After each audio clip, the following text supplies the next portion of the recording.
everyone. Good Friday to everyone. I hope everyone is well.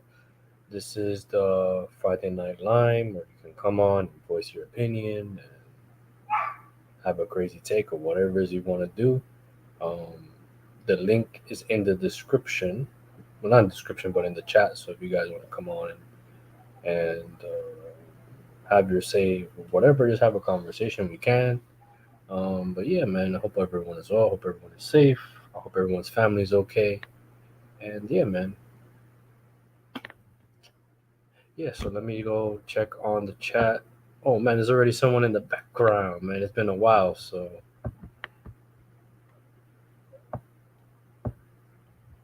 my boy Tarmizi, what's going on? Yo, What's going on, it's brother? It's been a while, man. been a while, man. Yeah, How are you, man? You good, man? You healthy? yeah. Speaking of healthy, trying to. I've been trying to lose weight for Really? Okay. just for mental purpose. Okay. I've been telling to the boys in Coppish, trying to just see where my strengths at for just a temporary period. Um, Thankfully, this week's the last because I have a we have a basically a weight check-in. So every 2 weeks we Mm. have a body weight assessment, muscle mass, body fat percentage. It's using those digital scale Yeah, I know. where it generates report. You just hold the handles. I think you've seen that before. No, no, I've worked with it Yeah, before. Yeah, I know what it is. exactly. Yeah. So we have that in the gym, and also it's just Do they the tape you fact. too, Tarmizi? Do they tape you as well or no?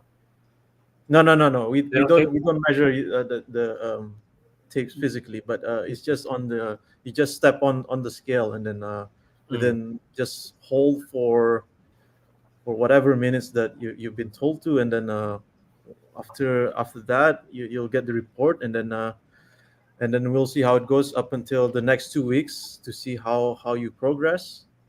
Mm-hmm. Yeah, I've been basically trying to follow to the T when it comes to nutrition, and even taper down when it comes to exercise, except for weighted sessions.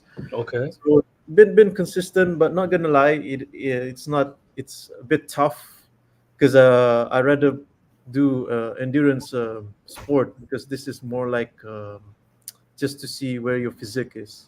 It's like a bit of like a bodybuilding, those type of thing. Mm-hmm. You know what I mean? But I can't sustain because I have a competition like you guys know already. I'm going to Toronto in the space of few months time, so I have to Oh, it's in a prep up. few months. Oh, dang. Yeah. So I'm flying in September, Okay. and leading up to it, it's gonna be the usual. You know what I mean? The runs and whatnot.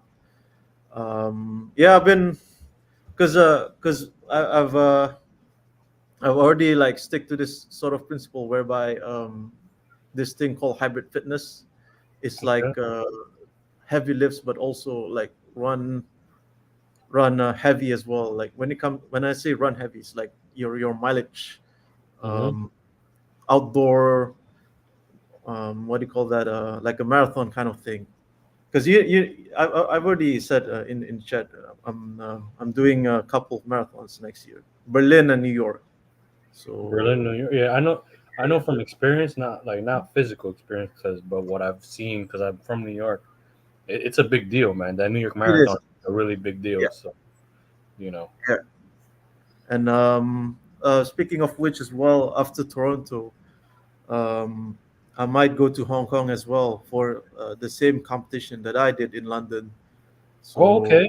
yeah. So that's like a so in Hong Kong, it's gonna be the regionals competitions like the CrossFit ish. So Okay. it's gonna be attract athletes all around Asia Hmm. competing, and I'm gonna do a the relay team. So runs and the obstacle course. So it's gonna Not be bad. fun. Yeah, That's yeah. big, You know, though. That's yeah. big, though. My travel right now, uh, the essential is passport, cell phone, and a running shoe.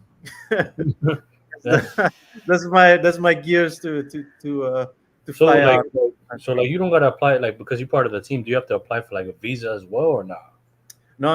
Over all in Asia, it's more or less like you don't need a visa, but just an entry permit. Just basically a simple Mhm. form that you need just to fill in, letting the home office know that you're flying out. That's just it. Oh, Just to okay. notify them. But you don't need those kind of a lot of paperworks. Mm, Yeah, that's good though. All right. yeah. Okay. So Angel, congrats. I know you guys talk about what happened after the like off the pitch, but Oh the yeah, yeah, itself. yeah. Apparently, but apparently they're already taking action. So we'll see what happens in the next couple of days. But they've named I think like 9 players from Uruguay Okay. that they're gonna take actions against. So we will see. We will see. But yeah, it was unfortunate what happened, especially now with like there's more videos surfacing about a lot of stuff that's going on. So we will see what FIFA does, but it is what it is though.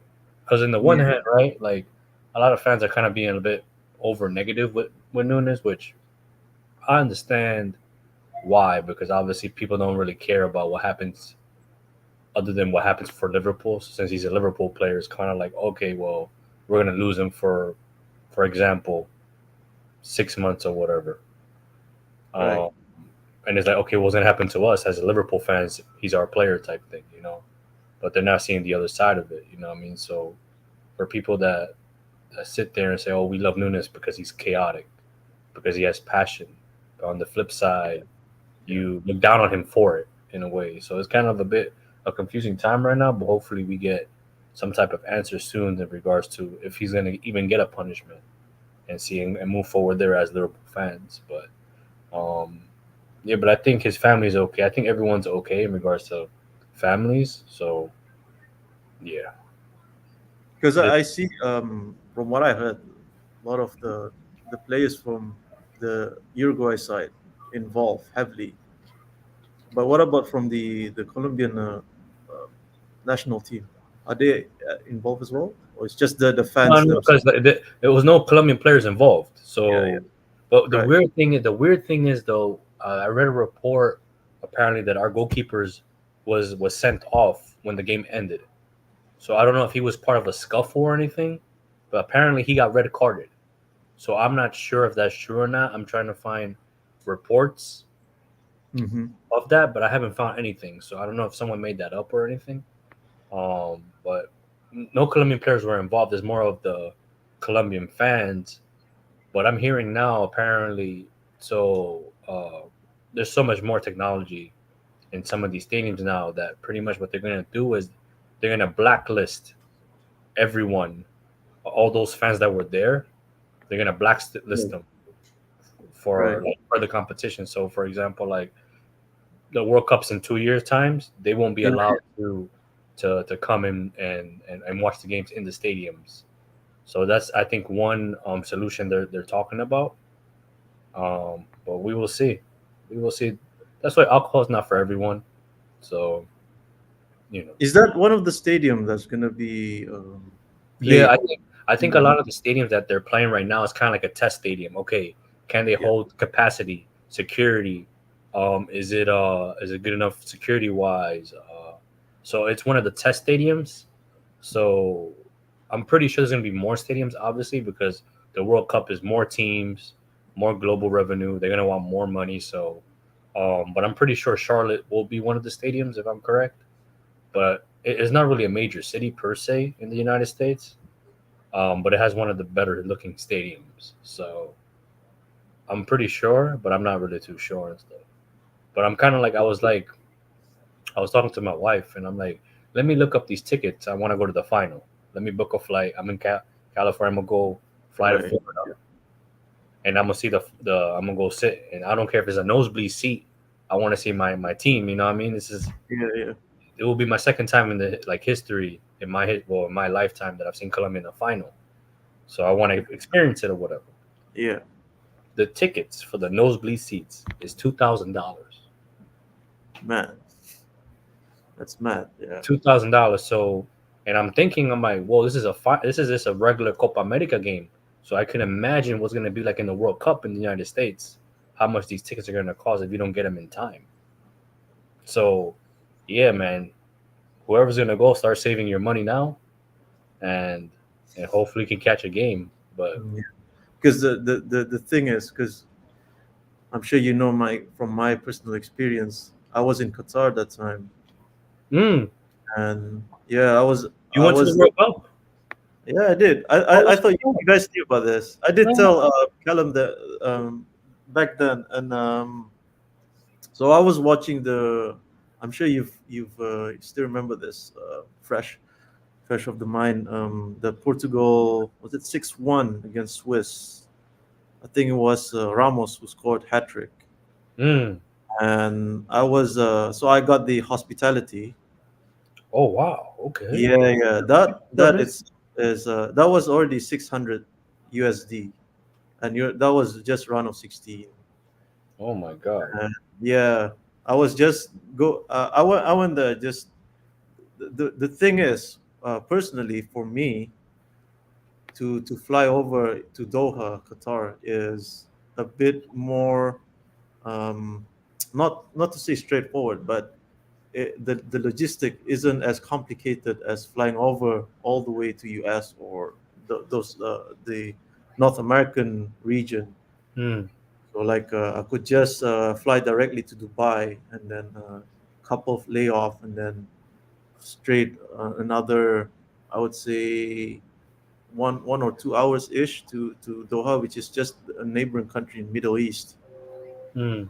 And I think, like, to relate what you've just said, World Cup and a regional tournament like Asian AFC was held as well this year when Qatar won, when Mm-hmm. Japan got knocked out in early January.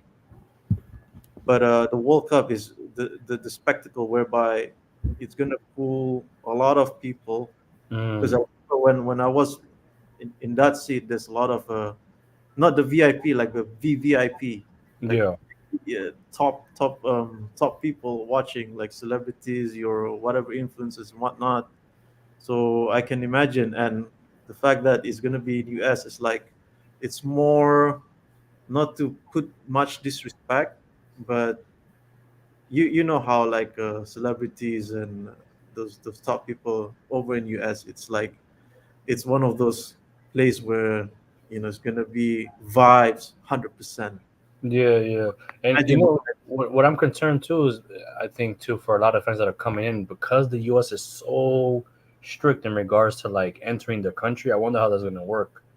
Because I know flights are gonna be expensive. I know trying to oh get yeah, into the country is gonna be ridiculous, like security wise. Like it's gonna be a hassle. So anyone that is trying to come and hopefully you're wherever you're from, your nation does qualify. I would suggest start saving up now or start building up your flight points and whatever so you can experience it. Because I've never been to the World Cup, so that's something I got to take advantage now. it's That's like, yeah, it's here, so I got to take advantage because I don't know if I'll get another chance. Um, so yeah, man, we'll see. but We'll see. you know what it is, because again, you like there's a mention about the alcohol and whatnot. Actually, they do have over in the stadium, but it's just that it's just restricted. So when I entered the hospitality section, they have those Heinekens and whatnot, Oh, but okay. it's not.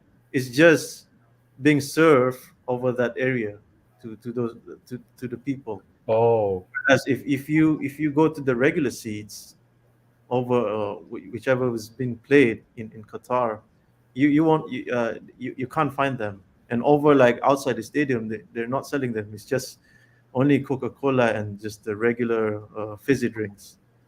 I But wonder. only I wonder how that worked though, because I think like if I'm correct, right, Henneken is, or was it one of the main Budweiser? sponsors. Yeah, they're like one of the biggest sponsors World Cup wise. So I wonder how that worked in regards to the deal because they get so much money off that. Like, how did that work? But I know right now, in regards to like World Cup media revenue, they're gonna capitalize it in the most. So Absolutely, yeah, in regards to beer, there's gonna be beer in the stadium. There's gonna yeah, be alcohol in this. Like it's such a thing in in the culture of the United, which is a yeah, sad yeah. thing to say, but it's such a big thing part of the to sit there and say, oh, there's not gonna be no beer and no sporting events. Mhm. I doubt that's gonna happen. But if they're gonna do that, if they're gonna allow alcohol in these stadiums, the security has to be a lot better. Right, right. And if And they also, separating yeah, fans, I think as well. Um, I think that's part of it too, because I think a lot of the issue with the game on what was it? The Colombia game. I even forgot.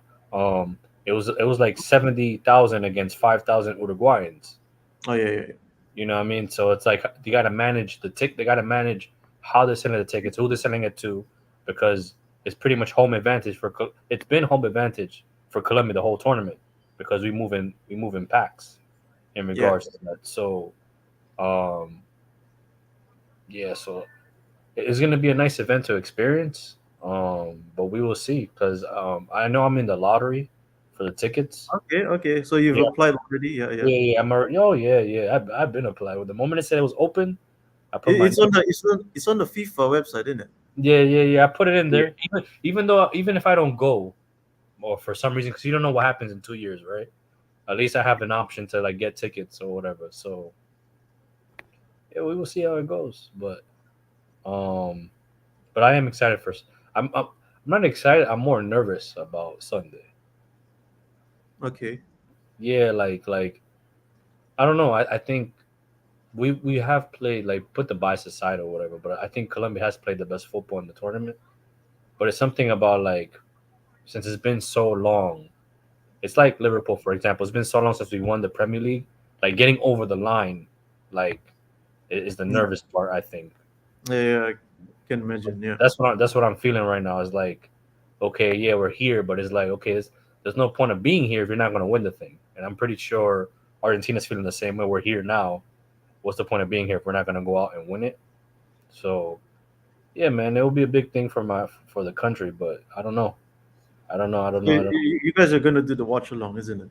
Oh yeah, yeah, yeah. We're gonna do the watch along. Yeah, yeah. But I think at the same day, I think the final for the Euros is that Euros. day too. So I haven't watched the Euros at all, so I don't know what team is good, what team is bad.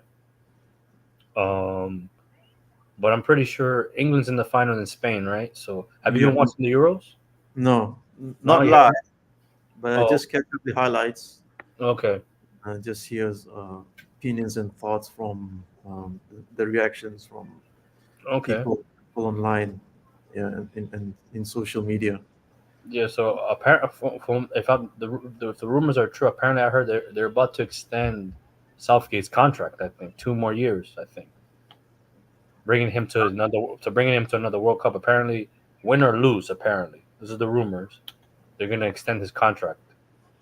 So, I guess someone in the FA likes what he's doing. So that's unfortunate. Um, yeah, on on on that part, I think we'll get to know once the final ends, because another what I do here is that he don't wanna, like, he's trying to focus on the final itself, on the game, Mm.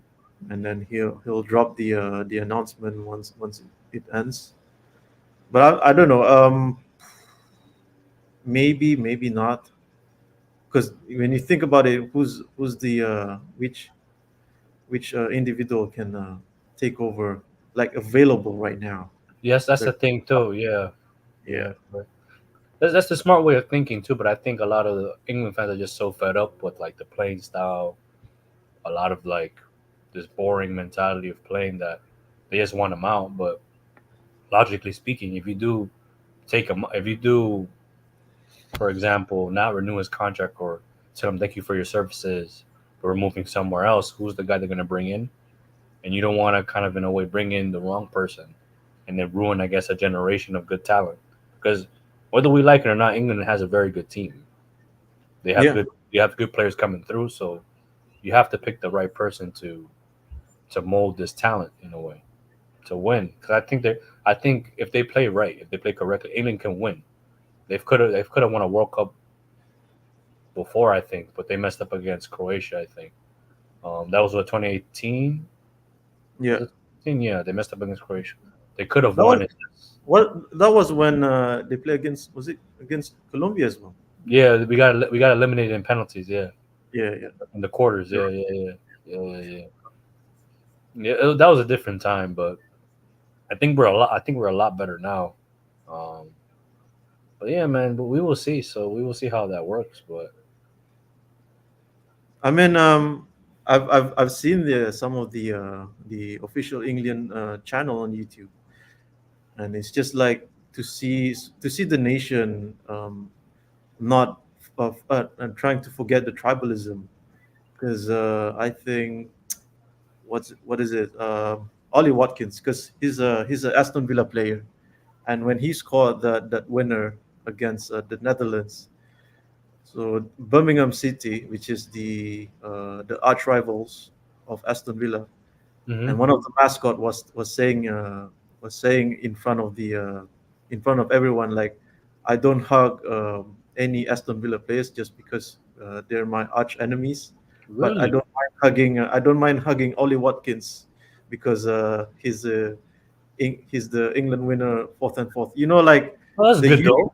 the unity among the fans, because over the years, like you said, if you rewind back from to those times where Capello was the coaches, It's very and negative, right? Very I negative. can, Like, I can attest to this, Angel, because couple of weeks ago, I met Glenn Johnson and David James in person. okay, yeah, you be meeting everybody, man.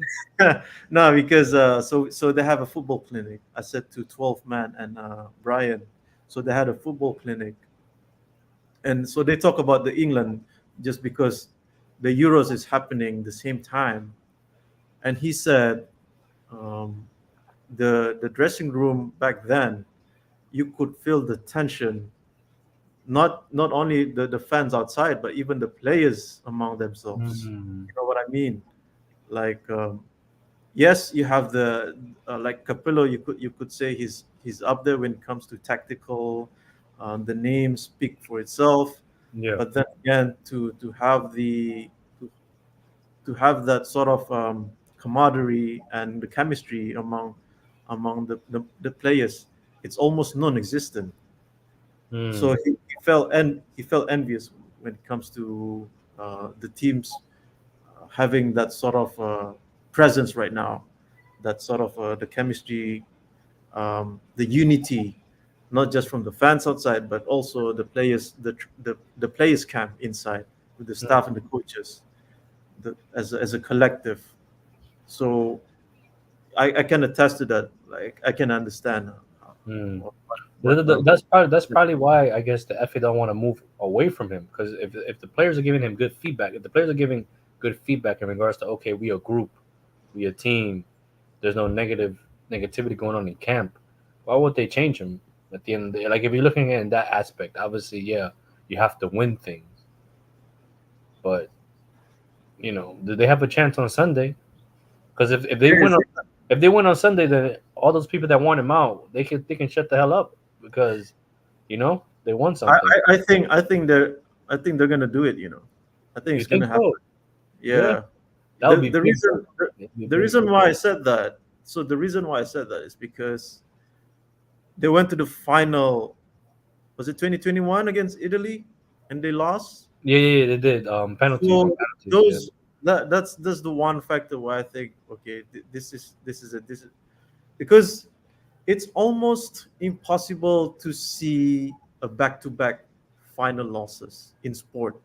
Forget about football, but when you talk about sport, like when you reach to the final and you came short, and then the next final you reach there, like that, it's not, I'm not saying it's written over the stars, but it's almost impossible to see a back-to-back final losses for the same on I mean the same team. Maybe there's a few, but I think Mm, there's not many. I'm trying to think. I'm trying to think. Juventus Champions League final, wasn't it back to back? So I think And then Madrid. Real Madrid won both of them. I think. Um Juventus back to. I think Juventus. No, but I don't think he means that honesty. I means like Yeah, yeah, like consecutively, like the this final, and then right after that, the next final. the next Euros That type thing, for thing. example. Yeah, Yeah, yeah, yeah. Yeah. I don't know. I don't know. I don't know. I don't we know. did. Yeah, so honestly, we did lose the when on the 2018, but then we lost again. But that was years, like few years Years after. after, yeah, he means Yeah, yeah. consecutive. Yeah, I'm not like back to back saying year. Yeah, yeah, yeah. So this is like in the Euros itself. in the Euros. Yeah, I don't think it. I don't think so. I'm not sure.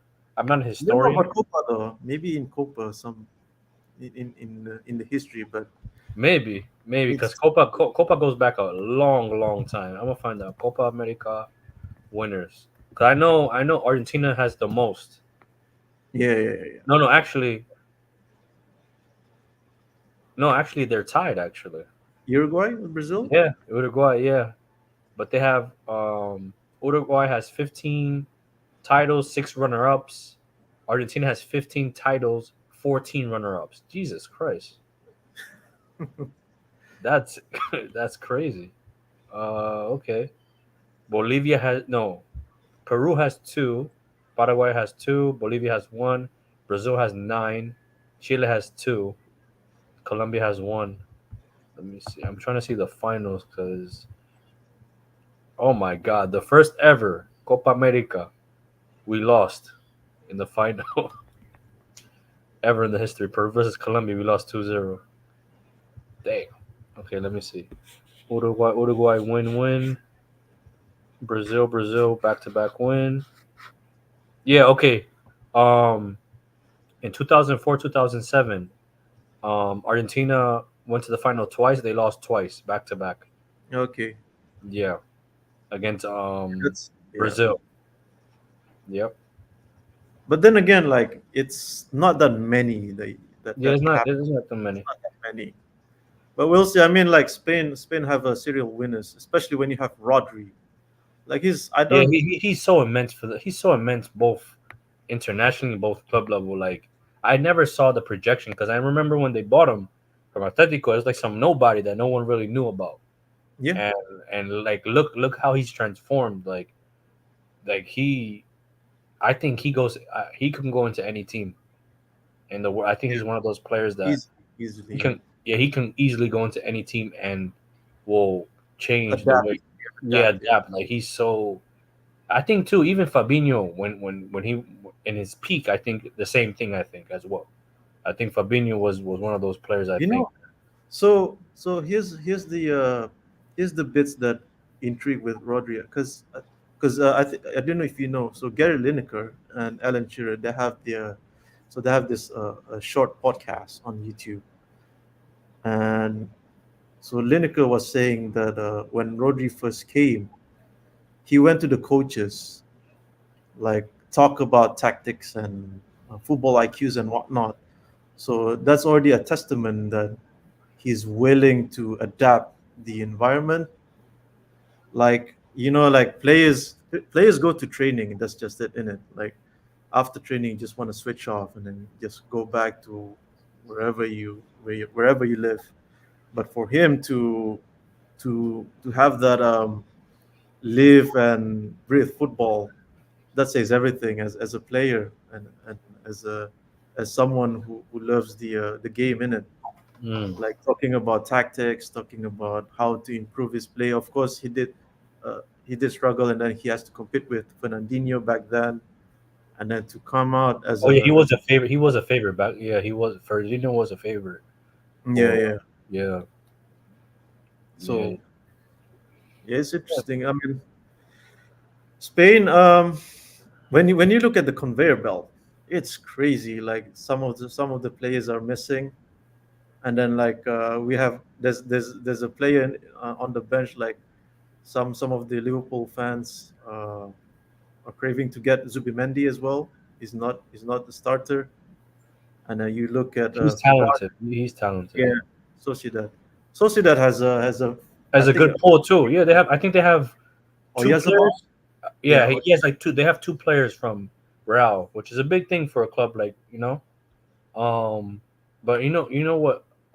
Academy I think is like the best. I think in the. I think there's a couple of academies on the global football. I think that are second to none. I think you look at Netherlands, Ajax, Masia, Barcelona, and I think low key. I think Chelsea in regards to their youth system, like I think is based on also location. I think London talent is probably a bit more, I guess, better per se. But the way those three clubs keep producing young kids is it's kind of like ridiculous to be honest. Like it but is. then again, Spain in the youth tournament, they're winning. Because I remember Thiago was part of the under 21 back in 2012. So Mm, that was when they have, I think Morata was in the squad as well. So Thiago, I can't remember, because some of the because the under 21, is it 2012 when there's a Euro as well. mm. Yeah, they won, and then I can't remember. So basically, he was part of the team, and also like the under, is it under 20, under 19, those kind of Hmm. um, category. So they've been balling out even in the national team. So They're good. They're good. They're a good team, man. I think they've done right. I think by embedding the youth and like they've done right in regards to like steps. Because I think in football, I think it's all about taking steps. So it's like, okay, how's that this crop of players in the youth system? How are they competing internationally in the youth? Okay, the next step, the under 23s. How they doing? How they doing in club football? And I think it's a beautiful thing to see, man. You know what I mean? Oh, what's up, Brian? How we doing? How we doing, man? The What's going Irishman. on? Time is he? How you doing, man? Yeah, I'm all right. I'm all right. Just What you boys talking about? waiting. Oh, we were No, just talking about Spain, like in regards to like their talents. yeah. Yeah, well, they keep turning them out, don't they? Yeah. Keep turning them out. I mean, Fabian Ruiz. Okay, he's stepped up this season, but the guy's 28. He's Napoli a couple of years ago. He's kind of PSG as well, only right? kind of come. Yeah, he's got PSG now. He's at Napoli, but it's sort of a late bloomer, kind of an opposite effect of what they normally do. You got Pedri, Lamal, Gavi. Yeah, it's kind of scary, but Lamal to me, I don't know about you guys, but I think that was the goal of the tournament. So Guler was up there, the other boy, the Ukrainian player with a half volley from outside the box. Yeah, But man. Lamal at that pressure situation, 1-0 down, that to me, that kid is special. You can't. That kid is. Mm. I Yeah, mean, man. I would not talk about 12. He could be playing football for 10 years, and he'd still only be 26. That's That's just wrong. crazy. That's And he's crazy. already doing this right now. It's Who's crazy. the manager for Barca? Is it Hansi Flick? Yeah, now he is Hansi. Yeah. Yeah. Yeah. So my only thing is like my only concern is like sometimes when there's a change of managers, there's a personal preference when it comes to players as well, just to suit the system. And So I hope that, playing style changes as well.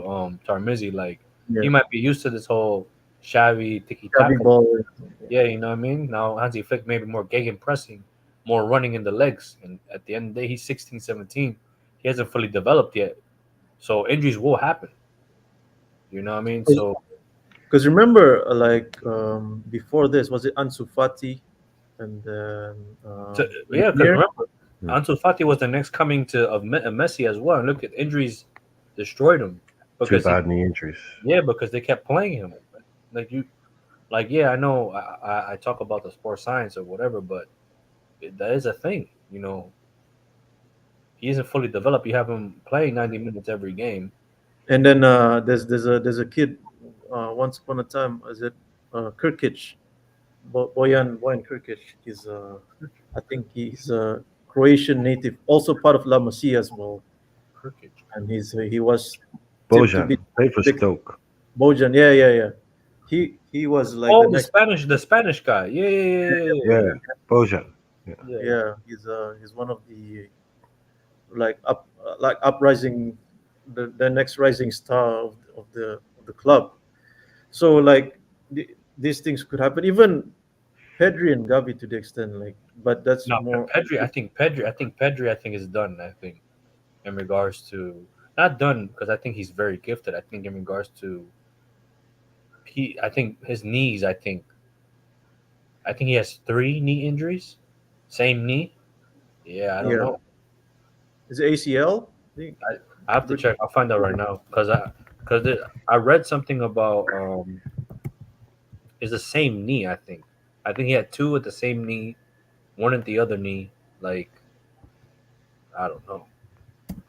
Yeah, when you're a young player, the chances of being able to predict what can happen in your future is trying to predict the lottery every week.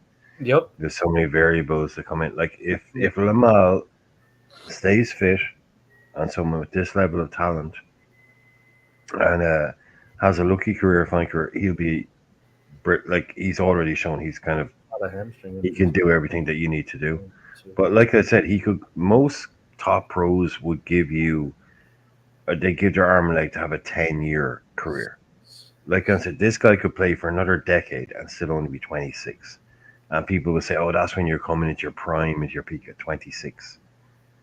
And he's 10 years away from that. So what are like how many people have been 16 and gone to Euros and make this kind of difference? I mean, the chances of him playing until he's what 32. That's literally his entire lifetime again away yet. So he's already. It's bizarre. It's just so strange. So I hope he does well, but Yeah, he's going to need a lot of luck, to stay fit, stay healthy, don't get burnt out, don't get overplayed.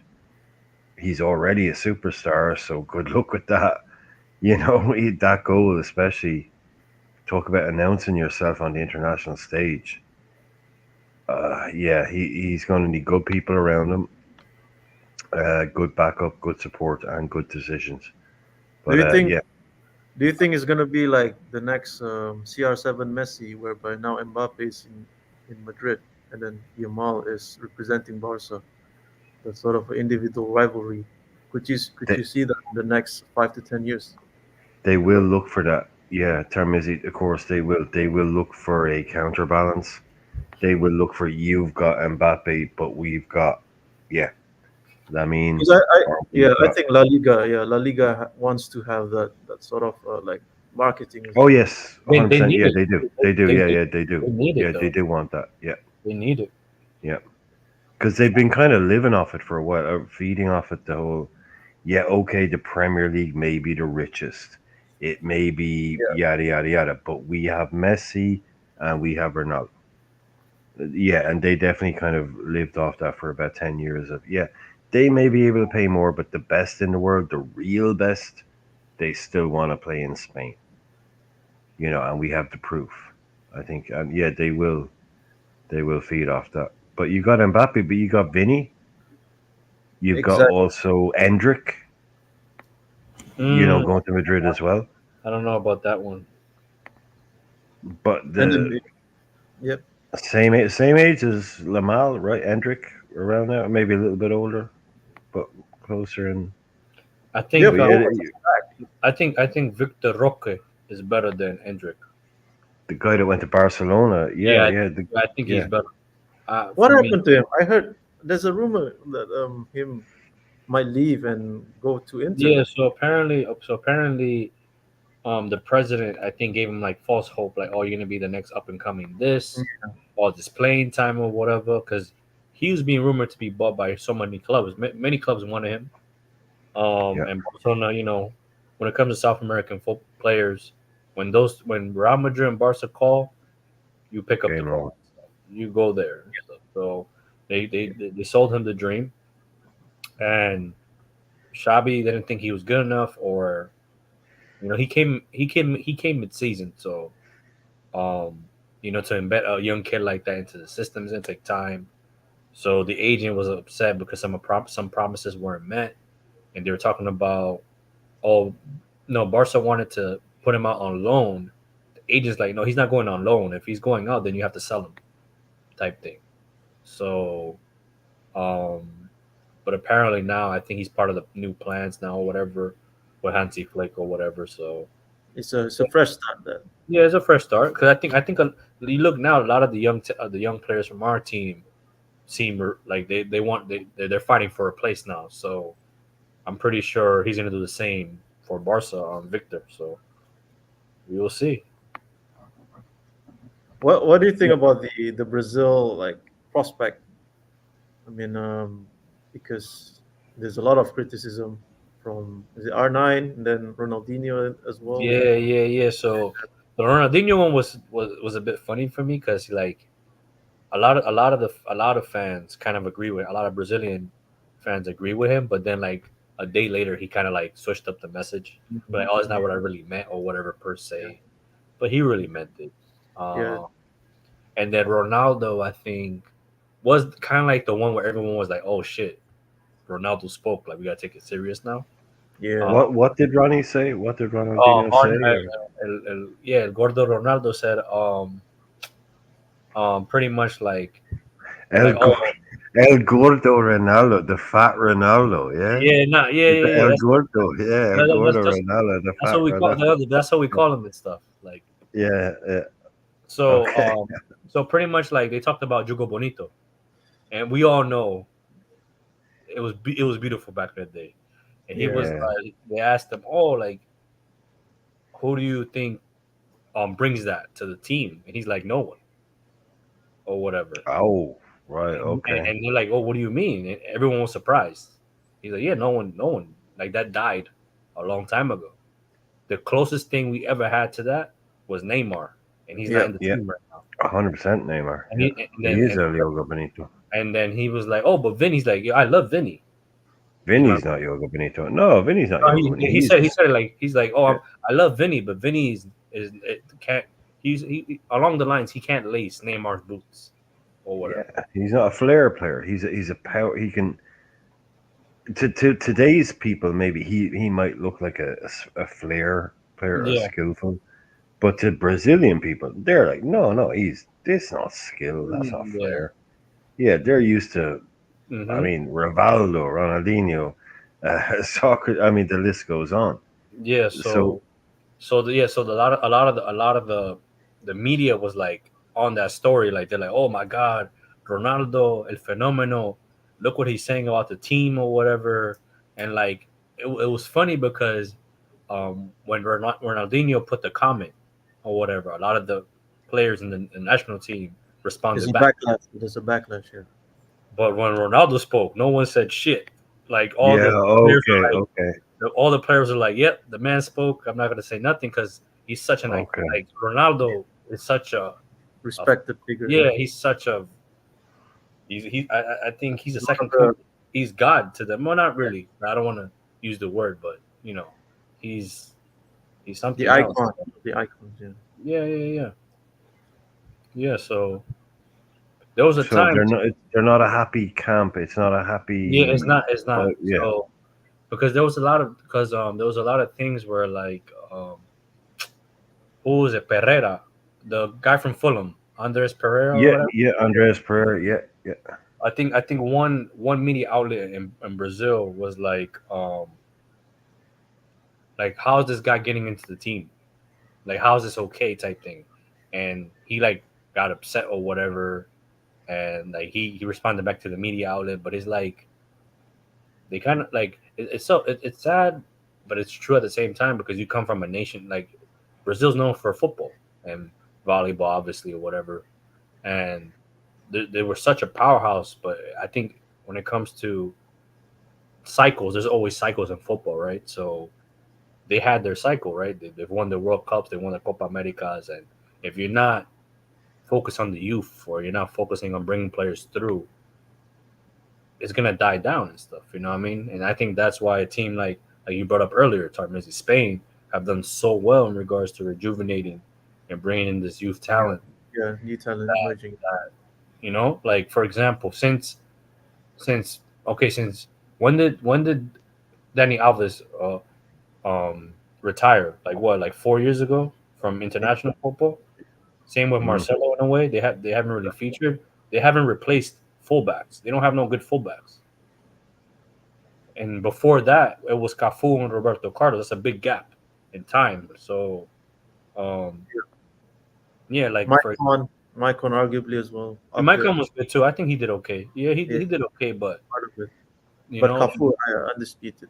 yeah. But you look, for example, like a team like there was a because I watch everything in Spanish, but there was a media outlet that was saying there was a guy pretty much saying like they asked him a question. Oh, are you ready for the chapter after Messi or whatever?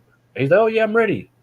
And the guy and some of the there was like younger media people there. They're like, are you nuts? Like we're gonna go downhill after Messi or whatever because we lose Messi and we lose Di Maria, and I don't think we're ready for that transition or whatever. So it's all about cycles, I think, in football. I think so. Um, yeah, it's It'll be unfortunate. interesting to see how. I mean, in 2026, which is in 2 years' time, because normally Brazil is people always. Some people would mention Brazil not only because football nation, but because the huge history. Because they're still the They're still a powerhouse. Yeah, yeah. most But winning. I don't even think they're doing well in World Cup qualifiers. That's the thing. Like it's kind of like a thing where like they might not even qualify type thing. So Yeah, that's how that's how bad they're doing right now.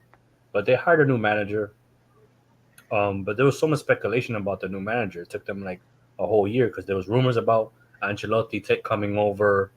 There was rumors about they had the Fluminense manager took over. They let oh, him go. It was just now they have this guy, but you know they have a decent like to be honest they have a decent team. Like they don't have scrubs. They have a good team. It's just at the end of the day they just appointed him before the Copa America, so there wasn't a much of cohesiveness going on. So it's more right. of manager trying to get to know the players trying to get to know the manager the tactics because they have the players. Their midfield I think in the Copa America was Paqueta, Bruno Guimaraes, Yeah, Bruno. Yeah, and Yao Gomez. That's a decent three right there in midfield. I think it's it's a a Premier quality. League. It's a Those Premier are League. yeah. Yeah, it's a Premier League midfield. Like it's a decent midfield. The defense was who was it? Militao. Who was the defender? I don't even know. The one who played for Juventus. No, he Or, he he didn't start. He was there, but he didn't start. Bremer? yeah, No, yeah, the one no, that no, we're like. no. Who's the other one? Oh, Marquinhos. Marquinhos, Militao. Who's their right back? Oh, Danilo, and then a guy from Brazil. And then their attack, Vinny, Rodrigo, and Rafinha. That's a decent side, like on paper. Obviously, like you might not agree for certain players, but on paper, it's a good team.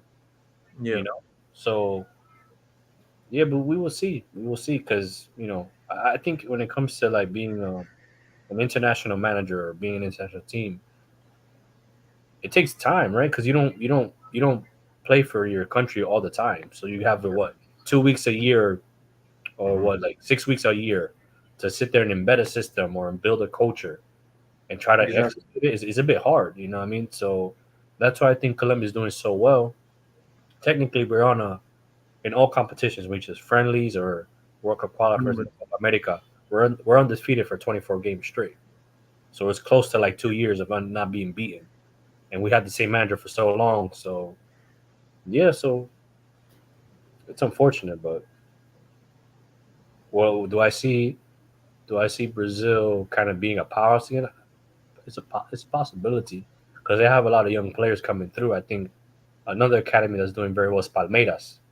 So they have this kid.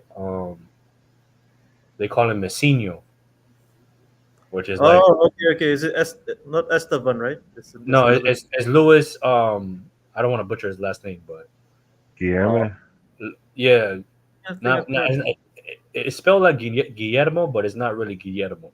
But Yeah, it's yeah. that's the guy you mean, Guillermo. Yeah, Yeah, yeah, yeah, yeah, yeah, yeah, Was he part of the Youth World Cup tournament? yeah, yeah, yeah. He's like, This year or last year? Can't remember. Yeah, I'm not sure, but apparently he's missing. Like, apparently the way everyone's talking about Brazil is like Hendrik blah. This kid is apparently the heir to Neymar type thing in regards to like Okay. the superstar is going to come out of Brazil is going to kind of make it globally. So Yeah. apparently that's him or whatever. So in regards to talent, they have talent. So we'll see if they pay off and stuff. Because a lot of, unfortunately, the way it is money changes you. And a lot of these players from South America, once they see the dough, you know what I mean, parties Yeah. happen and they don't stay disciplined. So you can have all the time in the world, but if you're not disciplined, yep. He went to West Ham. Jesus Christ, man. Oh, okay. So Estevao, yeah. He's another good one though. He's another good one and stuff. But Yeah, did that go through? I'd heard about that a while ago. I'm not watching the chat. Is he so- already gone to West Ham? Okay, yeah, because I heard that was a but it's so potential like, deal. like I don't know how Chelsea get starting to get, like they're buying a lot of these young like I think they've bought like 3 young players this summer already. Yeah, they've made a few moves already, Chelsea. Like 3 young they got players. the striker from Barcelona. They got a young centre half, and they got the Portuguese left back Vieiro. He's playing in Germany. So they got Portuguese left back. They got a centre half, and they got is it Guia, the striker from Barcelona. So Guia, I think he's only like 18 or 19. So yeah, they bought him. Yeah, I think, and they bought another guy. Chelsea bought at least 3 players. Chelsea have already bought. Is it just me or Chelsea? Like when you look at the history, there's a lot of Brazilian players played for the club. Even going back to Ramirez, is it Yeah, Deco, Ramirez, Deco Portuguese, but Willian, Brazil. Oscar? Wait, Did Dunga play for Chelsea? No, right? No, Not no. Dunga. Not Dunga. No. William. I feel like the history is have this Dale Costa, kind of. whereby like they have the affiliate. So it's like if I'm not mistaken, I think Deco was like a referral to the Brazilian players for Chelsea, because the fact that he played that before, I feel like that's why like it's almost kind of certain. He's an agent now, right? Or no, he's a director of football, right? He's a He director. is, he's a high up. Yeah, Deco's a high up now. Yeah. Yeah.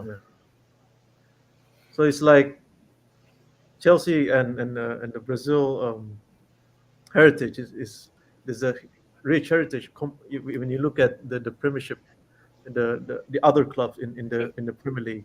But it does, also helps. It's easier to go to London. It's Easier to in live in London. London. Too. Like it helps. It's all about London, man. Yeah, Tarmizi, that's what it's all about. Literally, when you go to the only place that these people can survive, if they can survive in England at all, the Italians, the Portuguese, is in London, because you have everything. Like you go to Manchester, you go to Newcastle, these guys can't get a Brazilian restaurant. They can't get, at least in London, you can get everything you need. You can get the things that can make you feel at home. But once you move outside of London, it's very, very different. And that's why the Italians really thrive at Chelsea. Vialli, Zola, these guys, Di Canio thrived at West Ham. They, the guys that go to Middlesbrough, they go to Liverpool, they go to Newcastle, they don't really do so well. It's that metropolitan base in London is because also a lot of times you're asking your family. I was on a show earlier on with Lee, and he just summed it up. He said, look, a lot of these Italian guys, and Lee is from Liverpool. Lee is like, he lives in it. He's like, look, they're saying, look, yeah, it's pretty grim there, but they're paying me a lot of money. Okay, no one is going to say that here and argue that Liverpool is a nicer place to live than Milan or Madrid or Barcelona, or that Manchester is a nicer city than, Milan. Or it's just, but if they pay you enough money, but if your family has to move there, and they can't settle in all of that. In London, you can absorb a lot more of that stuff, because look, there's this and there's this and there's this. But yeah, for Latin Americans, South Americans, I think England is a challenge. I would imagine, climate wise, especially if you're bringing your family. If you're bringing if you're a guy on your own, you go, you get the apartment, you do whatever you. But I would imagine, There was especially anywhere outside of London. Ryan. There was a report, if I remember correctly. Maybe you can attest to it because you guys have better memory than me. But before Allison came over to like he finalized the move to come to us, his wife spoke to Firmino, Fabinho, spoke to all of them talking about, oh, what's the lifestyle like over there? Yeah, Is it safe? Like, you know what I mean? Like how the schools and stuff. So, you know, I think if it was like London or something, I don't think those questions are asked or something. Or what's the true, lifestyle, what's the weather? true. So, you know, it's unfortunate. But you know what I think too? I think it's unfortunate because I do want to. I think I spoke about it multiple times because I don't like the fact of instead of I don't like how we're reactive instead of being proactive. So I would like, even though I don't know how it worked, but for us to dip into South American market, right? And I know a lot of fans don't like the fact that we don't want Liverpool to be looked at as a stepping stone, because a lot of South Americans do see it as a stepping stone to go to, for example, a Barcelona or Real Madrid. It's unfortunate, but it is the way it is because they've seen them win. That's all they've. You grew up. That's all you see them win. Obviously, Messi kind of helps the whole. Okay, well, Messi was the GOAT. He did exceptional for Barcelona. Blah blah blah. And the only way that mentality kind of changes is when these young kids growing up start seeing, for example, Liverpool start winning more things. I think a whole generation of Man City fans are growing up now. Oh, look, I want to support Man City. They're always winning or whatever. So in order for you to change that mentality, I think, or to make Liverpool, I think, a lucrative or everyone's first choice, they have to start winning more or more consistency. I think, in my opinion, I don't know what you guys think. Well, I'm not sure. To me, I don't think it's actually about winning. I think this is you're trying to that kind of thing is embedded in football now. You Mm. make the journey from South America to Europe is much easier if you go from Brazil to Portugal, obviously. No, of If you course. go from the rest of South America to Spain, Yeah, obviously. yeah. So Mm. the climate, all of those things, that's why it was easier. But those things have led to over the last 50, 60 years now of basically you ask any Brazilian player, young kid now, or Argentinian player, young kid now in Argentina, over the last, say, 20, 30 years, who's your hero? Who's your idol? Who do you want to emulate? They're going to name a player who's played for Barcelona or Real Madrid. Yeah. Vinny Jr., Ronaldinho, Maradona. They're not players who went to Man United. Now, of course, that can change if they're the most dominant teams in the world. Yeah, maybe, but the pathway from South America to Iberia, um, through Portugal or Spain is obvious. It's a cultural thing as well as anything else.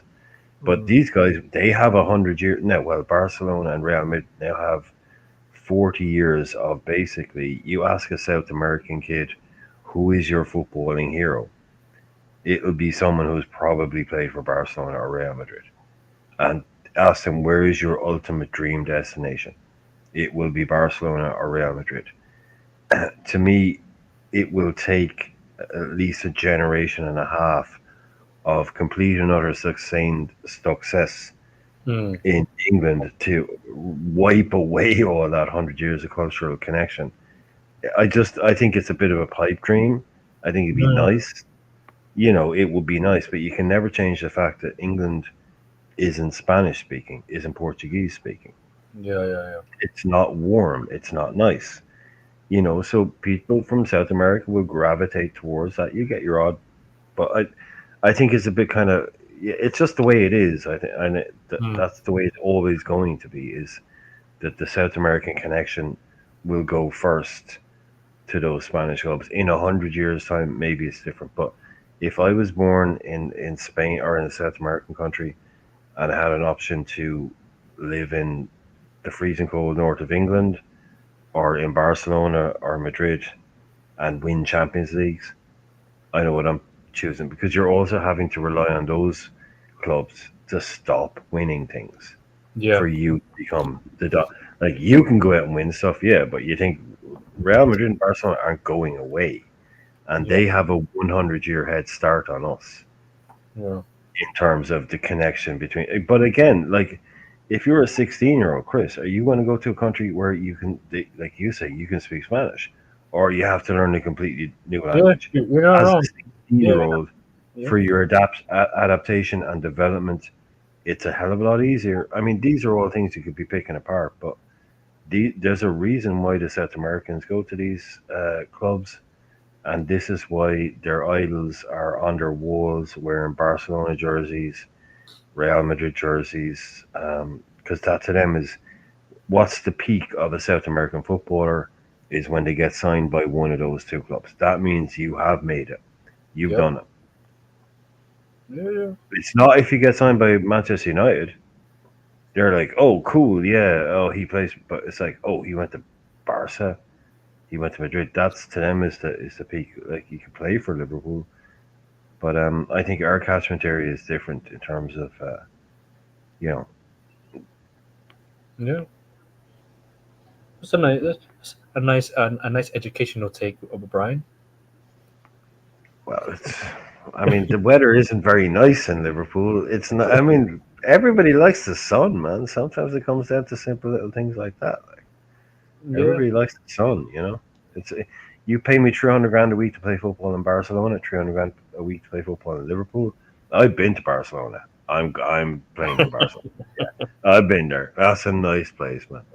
Yeah, Okay. I'll take Barca all day on 300k a week.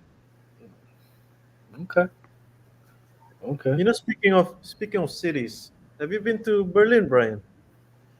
No, actually, no. JK, who's always on the shows with us, yeah, he lives in Berlin. Yeah, but no, I've never been there. No, Yeah. What's I the would. because the final is gonna be in Berlin, isn't it? Yeah, yeah, yeah, Close. yeah. Yeah. Because I Amazing was city. yeah. Apparently, I know it's apparently like it's one of those kind of if you're going to go and see somewhere, So what's Jake. the I didn't check this, but do you know which club host? I mean, which club the stadium that they're playing? I mean, the England Spain game.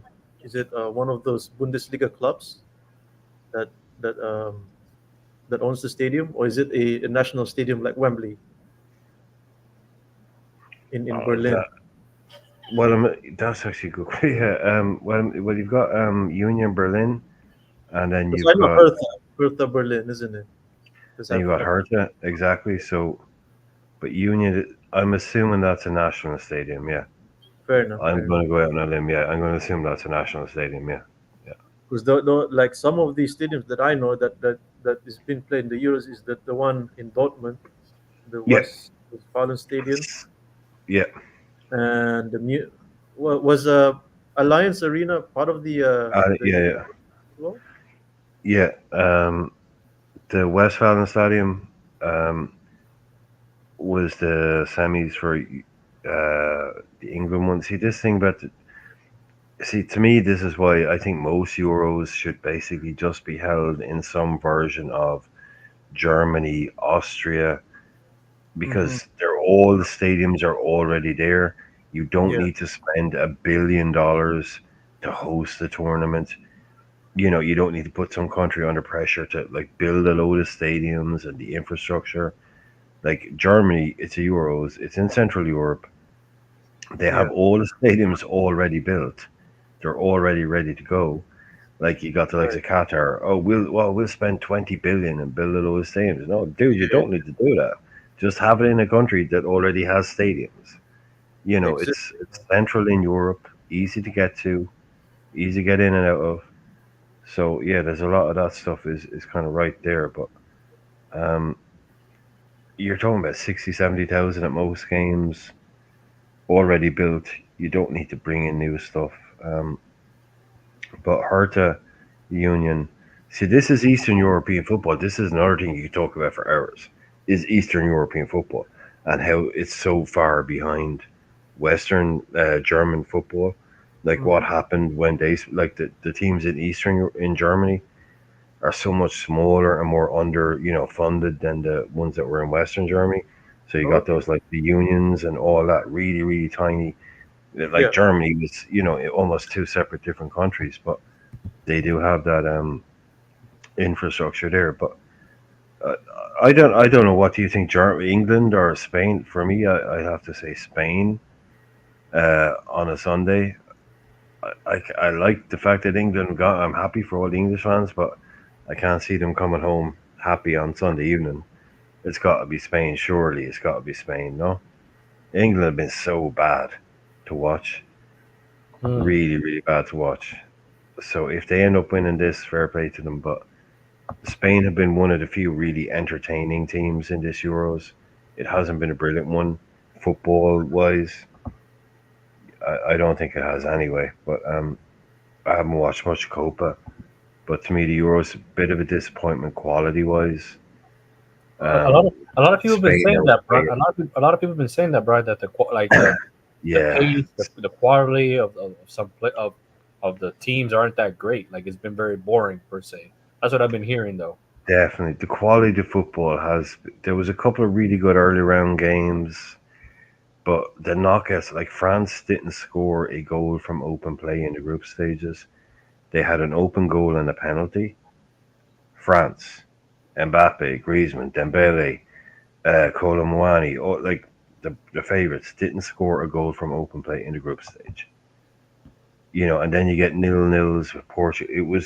It became like real like must not lose type games. Spain went out and entertained a couple of times. Germany were a bit entertaining, but really after that, as soon as it gets to the knockouts, it was real like 0-0, 1-0. But if you're asking for the entertaining game, I think Spain would be the Hmm. team everyone would want to win, I suppose. But if England go and do it, then at this stage, I'd almost be happy if they did because Gareth Southgate has gotten so much abuse, and a guy who's gotten them to a final and a semi-final. Okay, the football isn't good, but nobody is playing good football. I get it. England fans are really unhappy with Southgate. They really hate him. They want him gone, and I get it. Like they've got all these really good players, and they see him playing bad football, but he's gotten them to a final, and if Back to they back. win it, yeah, I'm pretty sure they won't really remember how bad or good the football was if they win that Euros in 2 years' time. Oh yeah, but we were really good, bad in that game against Switzerland. Nobody cares. You bloody won the competition. So yeah, I don't know. England fans, I just hope they enjoy it because they've been very stressed. England fans are very stressed about Southgate. They really think he's like wasting this golden generation of Bellingham and Foden, and Saka. They kind of think that they should be going out there winning games, but also playing great football. You, They do have the goods to like they do have the players to kind of win the tournament though. yeah, on paper they've the names. Yeah, yeah, they got the names. Bellingham, Wait, Ballon d'Or. Ryan, you've been watching the Euros, right? How everyone's talking about how bad Harry Kane is. He's been bad. Oh, totally ineffective. Yeah. I've been told he's carrying an injury, and I believe it. He Okay. looks totally unfit. He doesn't get in. He's been completely uninvolved. He's come up with a couple of moments, Mm. but he's been a passenger for about 90% of the games. He's been taken off, which was that never happened before. He was actually taken off twice now. This before the final whistle went, when the game was still in the balance. Now that's something Southgate would never have done before, and it was kind of, I think, very telling.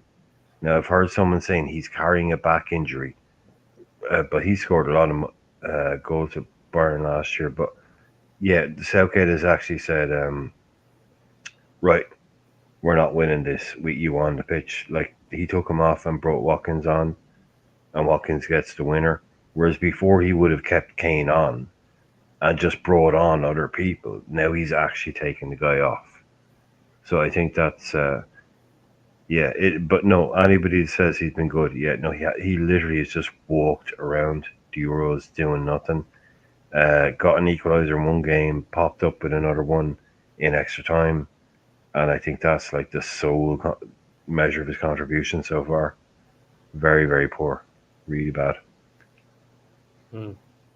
You know what's interesting is that I think remember last year the Euro under 21 England won, isn't it? I think that was where Curtis Jones and Harvey Elliott was in the team, and then the women's World Cup final I think last year as well. England that's the same nation, England against Spain, but Spain won.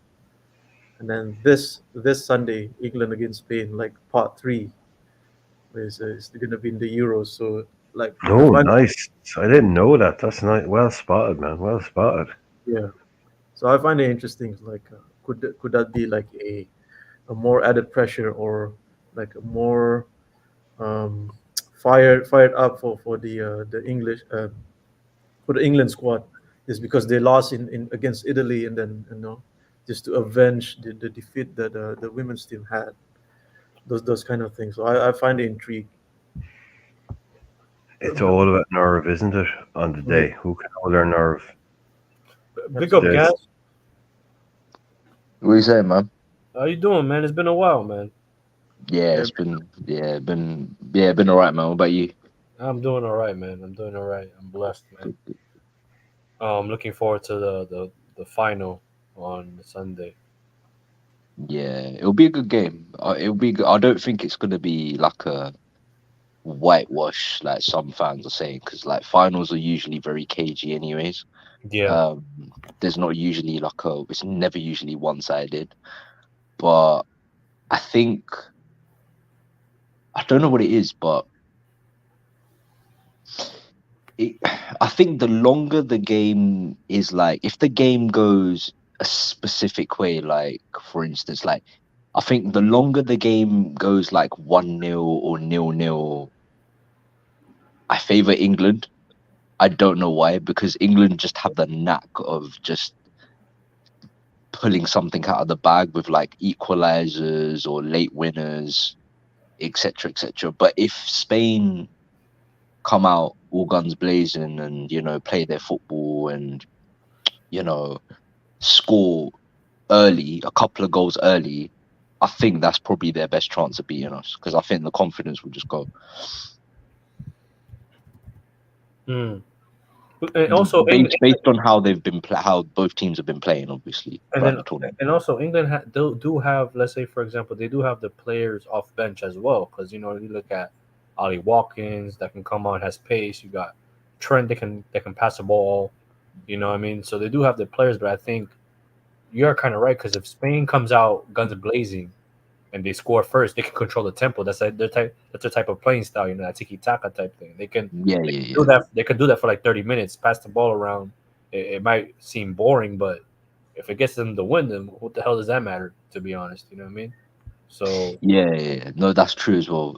But Spain know how to control games. They yeah, know how to dictate tempo of games, so yeah. it can go that way as well. But I think, yeah, but I think the longer the game goes and it stays like 0-0, 1-0, maybe, that's probably England's best chance, because they can't. I think England can't concede like more than one goal early for me. If they Mm, do, it's done. mm. I posed this question I think a few days ago when you guys had a watch along. Who do you guys play on as a left back to to defend against Yamal? Is it Trippier? Is it Gomez? Is it Shaw? Oh Who do you shit. guys? That's You know what? That's interesting, because Yeah, Ma plays on the right, right? He plays on the Yeah, right. is on yeah, the he right. plays Oh, on yeah, the left right. back. Yeah, yeah. Yeah, So it'll be left. the He left plays back. left back. Oh shit. I mean, you've got. That's interesting, because obviously he's playing Trippier left wing back, Saka right wing back, and then some. Then obviously he's subbed off Trippier and brought on Luke Shaw. But as long as you have I would still probably play Saka left wing back, and then whoever if it's up to me, I'll play Saka left wing back and Trent right wing back. But as long as you have the left centre back recovering, you can probably get away with playing a right, like probably playing someone like a Saka left wing back. But who's playing right? Who's playing the right? Who's playing the left center back for England right now? Is it I think it's Gahey. Gahey? Gahey. Gahey, Yeah. Stones, and Walker. Yeah, Stones is Those are in the middle, Walker's on the right, Gay's on the left. Hmm. But everyone has not been mentioning this though. I think Morata is the one pulling out. Like he is the one influenced the wingers. Oh, So- he's playing like a false nine type thing. Yeah, like I think because he's the one that link up play and then holding up on the forward line. So I You know think what? I actually worry more about our right hand side because Yamal is obviously like quality, right? Like let's not get it twisted. He's quality, but the way Kyle Walker's been playing this tournament, and you got Nico Williams who's on fire. yeah. It's Well, that's going to be a battle. I haven't watched the Euros, so Walker's not been good then. Nah, he's been poor. He's probably been England's worst player. Oh shit. Yeah, the way Walker's been playing, he's not been great, and Nico Williams has been on fire, like just direct skinning people up. Yeah, that's gonna be interesting. And then another battle that I think it's gonna be interesting is here's my take. For me, I think because Foden has the energy, I think he has to like remember when Park Ji-sung was being told to assign to disrupt Pirlo. Yeah. I think Foden do that against Rodri. I don't know what you guys think about that, Gax. I'll be honest. I don't expect Foden to do a lot of tracking back. If you're gonna assign that role to someone, You're gonna say the Gallagher, best right? profile of player is Gallagher, but I don't know want you're him gonna say anywhere Gallagher. near. But I do not want him anywhere near this team. Yeah, exactly. Yeah, It's but I do you know what? I'll be honest. In the midfield of Kobe Mainu, Rice, and Bellingham versus it's gonna obviously Fabian Ruiz, Rodri, and it would have been Pedri, but Pedri's out injured, so Olmo. don't know who. I mean, Olmo. Yeah, Danny Olmo. One second. Olmo. Let me bring this guy in and stuff. I think he's the first time on the live and stuff. Sadiq, what's up, man? Hey, big up. What's Sadiq. going on? What's going on, Tom? What's going on, brother? It's been a long time, man. Yeah, all good, man. All good. Don't let me stop you guys. I just No, go ahead. saw you Go ahead, guys on, and I thought, you know what? You haven't been on there, so I thought let me pop on and say hi. Hey, we appreciate you, man. Blessed to have you on. No, but go ahead, How's guys. it I'm going, bro? Sorry, guys. I didn't mean to spoil your fun, mate. Yeah, nah, no worries, bro. No worries. Yeah, nah.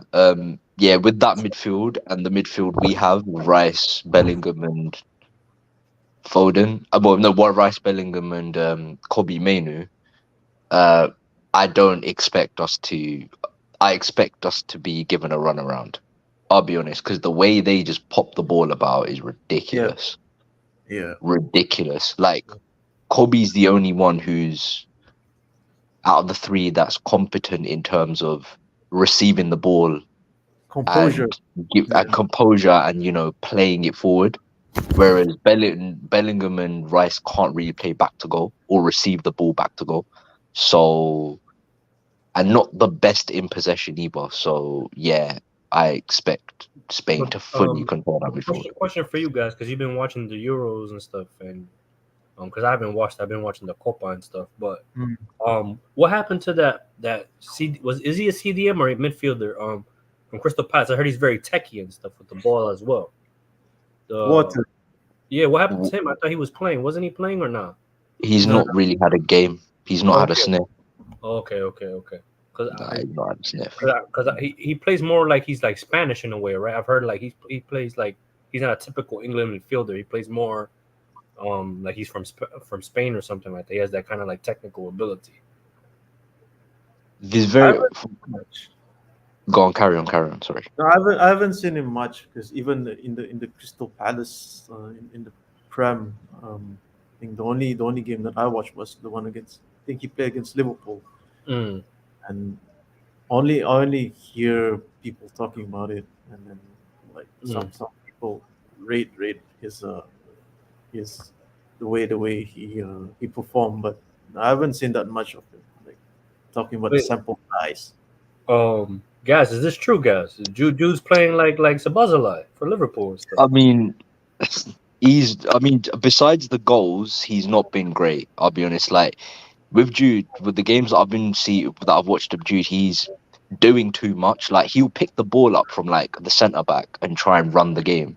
It's like you're not that guy because like you'll dribble, like you'll do the hard graft sort of like tackling, winning the ball back, and stuff, and like show that doing the passion thing, but you're like, especially in the earlier, like especially in the group like stage games, right? He was just trying to just run the game, and like he was running into players, getting tackled.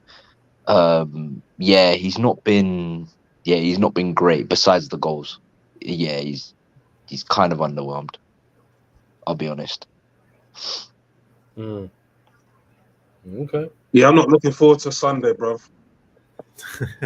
Oh, really? You're nervous, Sadiq? Oh, yeah, but I'm I'm nervous for completely different reasons to everyone else is nervous.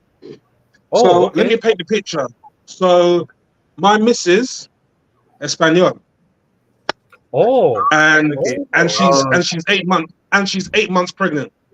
Yeah. So, Hey, congrats Yeah, on that. I'm probably going to be Congratulations, Spanish man. for that game, bro. I'm not going to lie. I might have to leave out early. One of the two. That's what I'm saying. So yeah, I'm not into the game for normal reasons. I'm so prayers, please. Do you know what I mean? Voodoo dolls. I need all that stuff. Do you know what I mean? To try and make it out there alive. You know. Okay. But yeah, I just thought I'd just share my pain with you guys because that's what I like to do as I've got older. But listen, I just wanna know if England win, would you guys have bank holiday on Monday? That's what the the- new talk. That's what I've heard that before. Yeah. They've said that before. I remember a few years back they said something similar. I mean, look, it's the government, innit? They can turn around. The man's only been in power, what, a week? 2 weeks? Or what, you're promising bank holidays? Do you know what I mean? So yeah, I don't know. Yes, that'll be good to have a bank holiday, but it don't really affect me because I work bank holidays anyway. So it'll either be I'll get a day in lieu or I'll get double pay. So one of the two. One second. Right. But there's gonna be like a parade, isn't it? Like that's for sure. If Yeah, probably across London. Yeah, most likely. oh well, time will tell. I mean, Yeah. gonna be, you know what it is. It's funny that I watch more on the Euros rather than the Copa, but the fact that I can tell Angels are gonna back me up, but in the Copa watch along, the hours that when it's kickoff for the Copa games, it's good for you. It's good for you. Yeah, it's good for yeah, you. but in the Euros, I missed out the live games because it's here over here. It's about Yeah, it's the opposite for us because obviously like time difference and time zones. You're on the other side of the world compared to me, so Yeah, I don't care about no bank holiday or nothing. If Colombia wins on Sunday, I'm calling off for the whole week. I don't care. You crazy? Holy crap! To be fair, knowing UK culture, they'll probably they'll call a bank holiday, but if England win the Euros, yeah, certain people ain't going back to work for about a week. Do you know what I mean? All the pubs are going to be mashed up. The streets of London are just going to be crazy. Like I shudder to think what would happen. Like I weren't alive when we last won. That was in '66. I weren't alive back then. Do you know what I mean? But I know how things are now. And I live in South London, and I could only imagine what Yeah, that. For my part, If you get the rest of London, do you know what I mean? I could only imagine the chaos and carnage to come out Monday morning. I could just fires. Do you know what I mean? Yeah, babies in trees. What's that movie? The Purge. It's gonna be like the Purge, the aftermath of the Purge. Probably worse than the Purge. Probably combine the Purge with Saw. Like, just gonna be carnage, bro. It just madness, absolute madness. Do you know what I mean? I'm here for it, but I'm just saying, like, you don't be surprised. Just be like, yeah, random. So be warned, guys. You know what I mean? Be warned. Like, yep. Pray for the best, but do you know what I mean? It's just England, man. What bounce? I'm going on, Sadiq. Big up Tarmizi. Big up, guys. How's it going, man? Good, man. Yeah, the men fighting for England on Sunday. I'm frying for me on Sunday. That's every man for himself, man. I'm just, as I said, pray, please, because like if Spain, look, I'll put it this way. Only reason I think I want England to win, and I'm being real with you, yeah, is to stop hearing it's coming home. That's where you see it. That's the only reason I want England to win, just to stop hearing it's coming home. The different songs over the years. Do you know how old it's coming home? The song is. That song's about 30 years old. You know, they never come home. It's never been home. Do you know what I mean? So I just want that. I just want that hoodoo out of the way, and we can get on with regular life. Do you know what I mean? It'd be good for this generation, though. Go on, carry on. Sorry. No, I was literally gonna say, like, you do know that even if it, regardless of whether it comes home or not, that song's never going away. I mean, it probably won't. It probably turn into the new national anthem. Do you know what I mean? But yeah, that's just my wants, innit? I'm just being selfish. That's just my wants. Do you know what I mean? Hopefully that'll be the end of it's coming home, but probably not. They'll probably do a remix with Skepta and I forgot another guy, Stormzy. Do you know what I mean? Remix. Get Timberland on the beat. I don't know, but yeah. I just want to get the hoodoo out of the way. It's finally come home, and that's it. Everyone can stop saying it. It's just, you know what I mean? It's going to be probably my son's first words. It's come home. Do you know what I mean? Not even that. Just come home. Or in Spanish, probably. In Spanish. No, it's definitely going to be Spanish. Definitely Spanish. Yeah. I was thinking. Congrats to you and the upcoming baby. Yeah, congratulations, man. Same, yeah. You start late in life, bro, but congrats. I started very late, but I've always been late to the party, so. Hey, man, there's nothing wrong with that, man. Better late than never, as they say. Yeah, you know? as long as you arrive and you arrive safe, man. Exactly. You know what I mean? You know, Jamaican time or Grenadian time, however you want to call it. I'm mixed on both, so it doesn't matter. Yeah. So anyone see that the U.S. men's national team tried to get Jurgen Klopp to take the position of manager? The Angel's ready to spit out his drink just now. And he kindly declined. He kindly. They have a better chance of getting Jesse Marsh, and he's with Canada and stuff. Yeah, that was weird, man. Jesse Marsh for Canada. Jesse Marsh wanted the position, and they literally they disrespected him. Yeah, they disrespected him, and he went and took the Canada job. Crazy. He did a decent, like, to be honest, like, because we watched the Copa and stuff. The Canada was kind of shaky, but I think the best game was against Argentina. I think the first 20 minutes, 30 minutes, you can start to see, okay, if they keep going like this, they can do something. And I think it's all about phases, I think, and when it comes to international football, like I said earlier, like, you just need some time. Unfortunately, it is what it is. Like, they have 2 years. They have the World Cups in 2 years. I don't know how they're going to develop because obviously they're already automatically qualified, so they're not going to have the World Cup qualifiers. So they better. I still think they'll play games though because they got to book them friendlies. They got to book them friendlies with the European teams and you know what I mean, and learn that way. That's the only way, I think. Yeah, Canada still has a long way to come. I mean, they have no finishers on that team, no quality finishers, I should say. Yeah.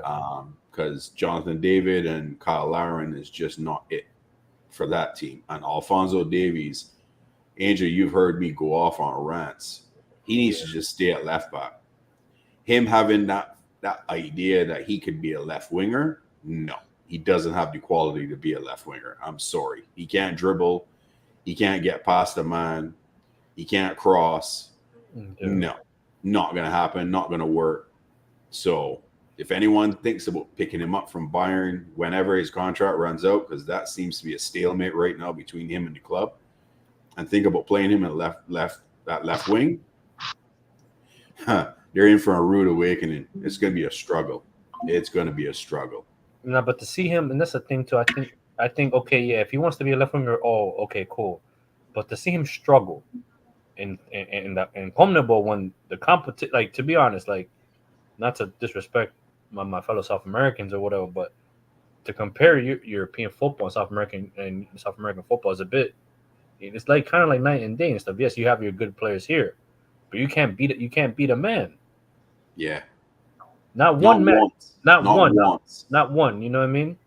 Yeah. You try to he tried to do a step over and he miskicked the step over. And he left the ball behind. And he left the ball. Like he left the ball.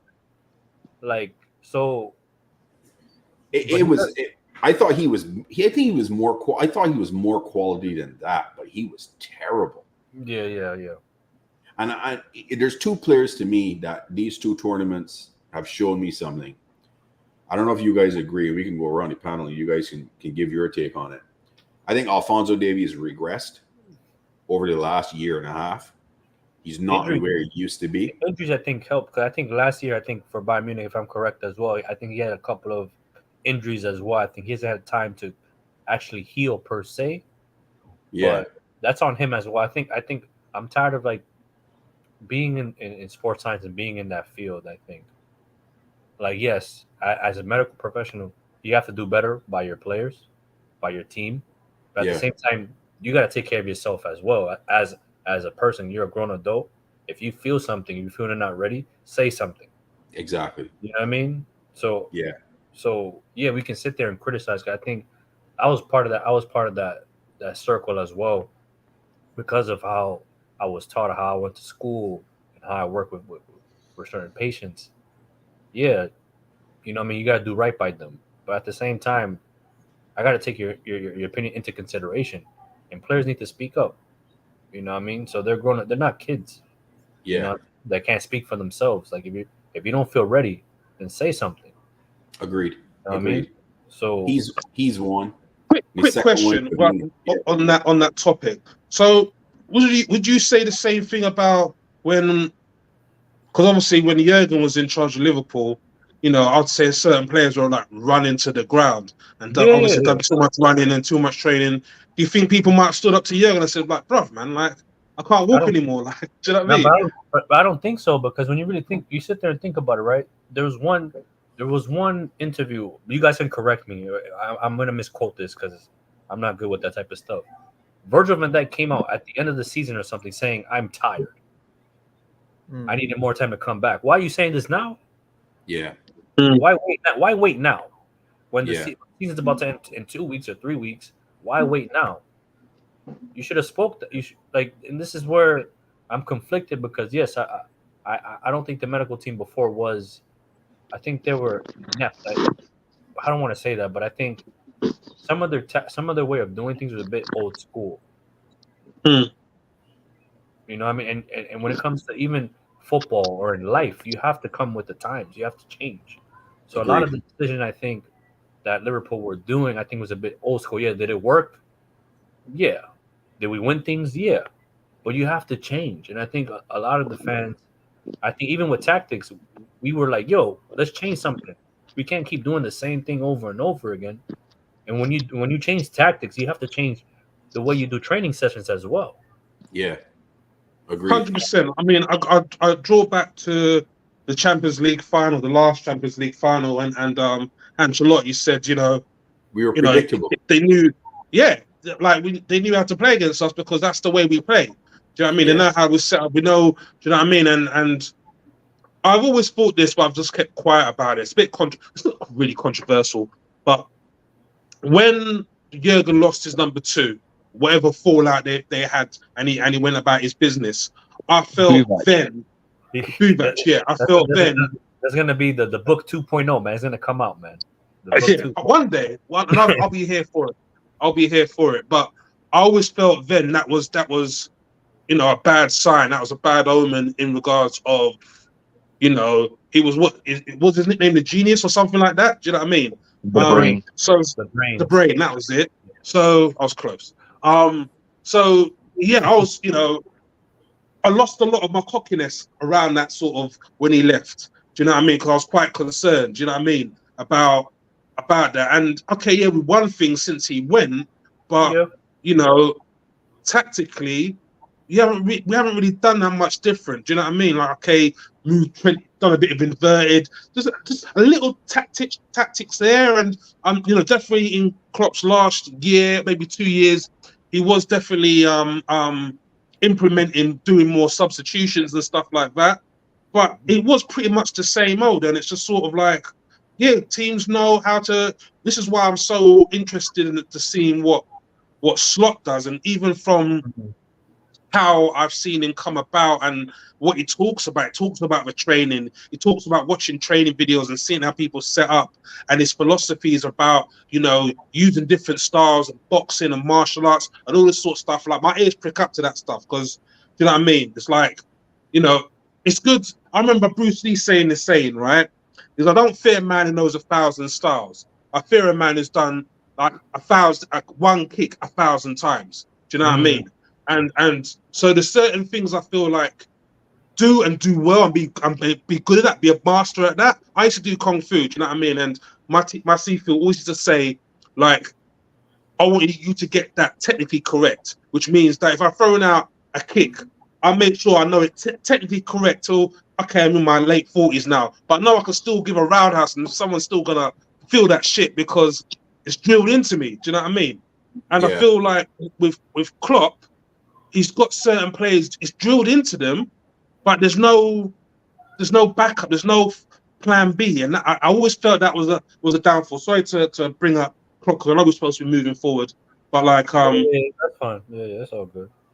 But yeah, that's the past. That's the past, man. No worries. Yeah, you're right. You're right, Sadiq. When Buvac, you could see the contrast in styles from Buvac when he was the number 2 to Pep when he was the number 2. And yeah, I felt the same way you did the last 2 seasons. I think Klopp relied a little too heavy on Pep Linders to implement what he wanted to do because the style changed. Klopp you always heard Klopp when he came to Liverpool, he's rock and roll football. Well, that disappeared, right? In the last 2 seasons, that was gone. It was more of this inverting, a lot of spamming balls into the box instead of the wingers and the left back and the right back bombing forward and overlapping and crossing into dangerous areas. All of that disappeared, and I think that was a clear indication that Klopp trusted Pep. That's just reality, right? I think Pep had way too much influence on his style of play over the last 2 seasons, and Klopp wasn't as influential as Pep was. And I think he allowed that as the manager. It was all Pep. You could see it. Guys, I don't know if you agree with that statement, but no, 100%. Like, you have to, the proof's in the pudding, because like you could clearly tell Pep Linders wanted to play a possession style football, but we don't have the players to play possession-based football. Yeah. We're a transition, we're rock and roll, high press, high counter press, transition team. We would kill you on the transition, or we'd just kill you on the press. But we never had players in midfield who controlled games. In the lot, like just based on our profiles. And but we tried to do it, but if you don't have a team that he's unavailable. And he's gone now because Thiago, yeah. He's the only the midfielders that weren't on his wavelength. Yeah. But you know what? But also in the transition, I can't remember the exact game. Maybe one of you guys might remember. Maybe someone in the chat. Do you know, like when we was on the counter attack, when we had the Mane and Firmino and all that sort of stuff? But I'd say probably a ratio of 8 times out of 10, when we was on a counter, one of those fast counters, we normally score. Yeah. And I remember last year there was a counter and it was Salah involved, Nunes involved, I've forgotten who else. Five guys. Five against It was 5 against like 1 or 2, I think. It was Yeah, 5 we against- lost And our it mind. It completely- was against it Manchester completely messed- United. It was right, against and it completely Lost. messed up. And I just sort of like, that's when I just said to myself, yeah, man, like, I'm sad he's gone. Do you know what I mean? But I'm also glad he's gone because, as I said, you know, life's about changing, life's about adapting, and you know, you can't stay the same. You have to, you know, we have to evolve. You know, so Yeah. yeah. I'm curious to see what Slot does. I'm actually intrigued. When I go to see the preseason game. No, but apparently I heard apparently the goalkeeping trade is actually kind of like fire. They have the goalkeepers wearing noise canceling headphones. They have like goggles that mess up their vision, so they don't see that clearly, and they have them doing drills. I'm like, okay, that's different. That sounds like some stuff from Star Wars. I swear Star Yeah, Wars is still yeah, the lightsaber. Yeah, Do you know what I mean? that's different. Yeah. But if it helps out, then it helps out, I guess. You know what I mean? But I heard the new goalkeeping coach is like young. He's like very young or whatever. Like he's well sorted out type thing. So Yeah. Have you guys seen the inside training? The clips. I haven't watched any of them yet. I want to watch. He's very hand to hand. Like Slav is really involved. Like he's really involved in regards to. That's good, man. There's a big difference between his style and how Klopp was. Klopp stood on his sidelines, didn't really get involved, let the assistant coaches do most of the training. He just watched and maybe give a pointer or two. Yeah, there's going to be two drastic styles. I'm very, very interested to see how they play when I go and watch the preseason game against Arsenal. I'm going to be paying close attention to the tactics, the style. I can't wait. I honestly can't wait. Do you think because two things? First thing, I think because Slot's a lot younger, and it's his third, and it's a big move for him. It's a big move. So it's you know, I rated him for obviously taking the job and having the balls to take the job. It's no, you know what I mean. This not for dare I say any pussy holes. Do you know what I mean? You got to be a big, you know, got some big gorillas to come and take the job, right? Yeah. But the second thing was, I feel like he's more hands-on because this is his dynasty. This is his mark on the world. So he wants to be there, make sure it's inputted. Do you know what I mean? So I want to make sure that you understand what it is I'm inputting. Do you know what I mean? If I see you doing something wrong, no, that's not how you do it. This is what I want you to do. And he's implementing that stuff because it's his neck was on the line at the end of the day. And maybe Klopp, being the type of manager he was, and there's an ego there. Do you know what I mean? Anyone in that sort of management has an ego. But he was more standoffish because he sort of demanded that. Do you know what I mean? I felt like Slot still has to earn that. Do you know what I mean? With all the big names and the players that are in it. So as you said, Barnes, I'm very intrigued. I'm very happy for the change. And if I'm being honest, I'm not expecting us to win the title or anything like that. But as long as we finish above United, I'm all right. Whatever that is. I'm worried about Chelsea next season, to be fair. But because I think they might turn the corner. Arsenal, nah. Do you know what I mean? As long as they don't win, I'm not bothered. But if we get some silverware bonus, I'm not expecting anything. Do you know what I mean? I've been a Liverpool fan too long to sit there and put right. We need to win now. Do you know what I mean? I'll give us 2 seasons. So by the second season, I feel like I think it depends on the transfers we bring in. Patrick Vieira, what did he say? Patrick Evra. With Vieira, no, it's Vieira. I think he's getting Patrice Evra. He's getting sentenced for something for like family abandonment or something like that. Yeah, 12 months. It's a suspended 12-month sentence. Yeah. Now what's going on with Noonan? Because I haven't been paying much attention. I saw you on Coppage the other day, Chris, but I didn't. So I watched what you had to say, and I sort of stayed on afterwards. But like I saw on YouTube there was some news that come up. I didn't pay attention. I think I was on my way to work at the time, and then I was dossing and watching some films. And yeah, I don't think anything now? is still being investigated. I don't think anything has come out unless Angel knows anything differently. Any updates on that? Yeah, they're gonna take their time to go through what happened. Okay, so you don't know what happened, right? So I know what happened, but I don't know if they've. Because I watched your thing on Coppage, but I'm just saying, has anything else developed? So apparently, doing an investigation now. CONMEBOL spoke. They identified 9 players right now that they're gonna hammer down, I guess per se is the right word or whatever. And Nunes is one of them. Bentancur, Arojo, Valverde. There's a couple of players there. And we will see. They will be allowed to play tomorrow because tomorrow's the third place match against Canada.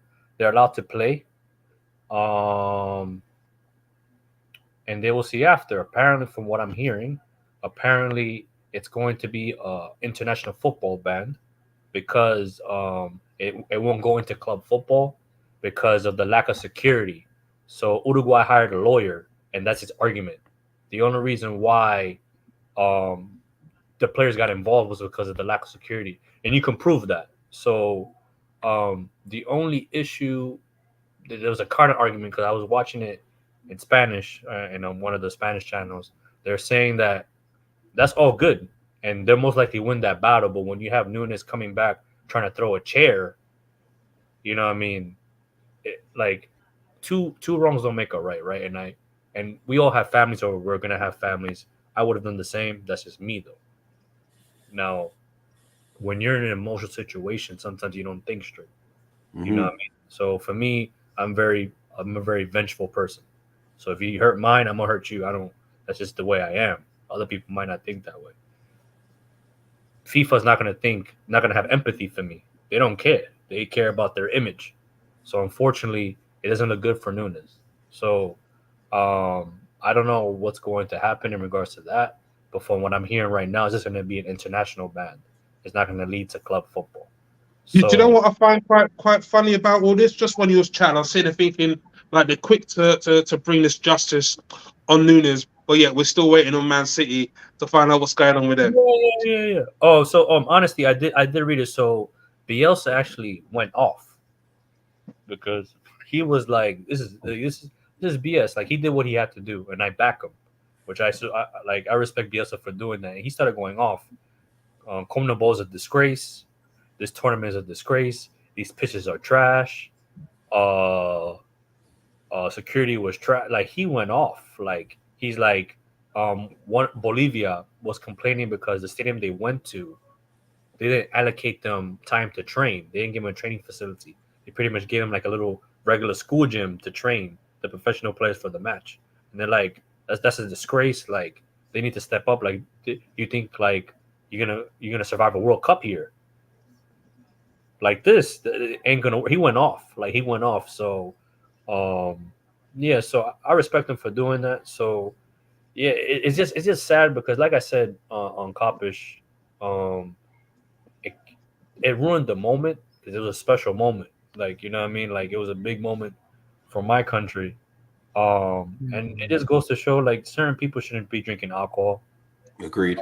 If you can't hold it, we've all drink, or some of us maybe not. But it's like, if you can't handle what you're taking in, don't drink it. Excuse my language.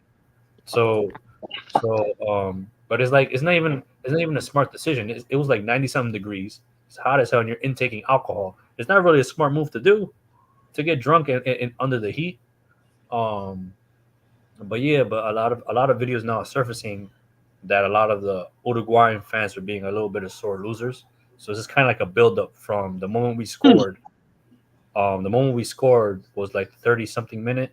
So for like 60, 50 minutes, Uruguayan fans would kind of like start like riling up. And when you have pretty much 70,000 Colombians against 5 Uruguayans, you're not going to win that battle. You're never going to win that battle of numbers. I was watching the watch along with Drifty, and I remember the scene yellow everywhere. I was like, is there any Uruguayan fans here? Like, but that's been the whole tournament. Sadiq. The whole tournament's been like that. Like, we move in packs, and I don't know how the Uruguayans thought it was going to turn out. If they want to rile us up, okay, cool. But obviously, it's not an excuse for violence. But you kind of have to see everyone's point of view. But from what I'm reading, all the families are okay. I know Ugarte's mother went to the hospital because she fainted, but she's okay. So everyone's okay. It's just, but I'm also hearing a report. Apparently, CONMEBOL is so pretty much each. So they're pretty much doing everyone that stood up their seat and that where Nunes kind of went and fought. Everyone that got up from those seats that they saw empty seats are being banned for life. So they're not going to be involved in the World Cup and stuff like that in 2 years' time. So I don't know if that's okay to do because people probably got up to get away. Some people got in to fight. So let's see that the stadium technology is able to kind of track certain people. Questions: why aren't they looking at Suarez? Didn't he try to fight? He didn't do nothing to Mina. No, not Mina and stuff. You're talking about Borja from yeah. So this was kind of weird because when Colombia won and the final whistle warned, Borja went in the middle of the field and he lifted up his shirt and he's like, "Oh, in God we trust. Like, thank you God for leading us to this path," type thing or whatever. And Suarez didn't like that. Like, I don't know, he didn't like the celebration, so he went up to him and started like initiating an altercation or whatever. Yeah. But nothing really happened per se. Like, there was not really no fight or whatever. And then the guy that hit also Darwin was sucker punched. It was really funny, to be honest, because like it's funny because like I don't know, like I made a joke like, yo, he misses on the field and he's missing punches in the stands. It's kind of hilarious. But he was like throwing punches and he was missing or whatever. And then like all you see is a guy out of nowhere sucker punch him like boom, like right in the top of his head, like boom. And come to find out he's a pastor. Like he's a pastor in Colombia or whatever. Everyone's like joking around like, oh, maybe finally the pastor probably threw away the bad spirits. Now he can start scoring now or whatever and stuff. So it's been kind of silly, but he's gonna get Trying caught to up. say that the pastor gave him a blessing. Go home, score goals. Yeah, but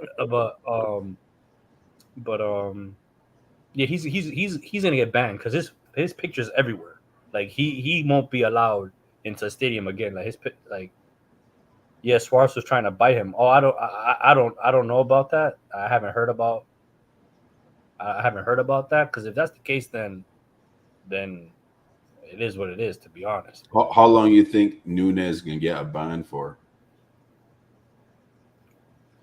if Uruguay hired a lawyer, then that means they have a case.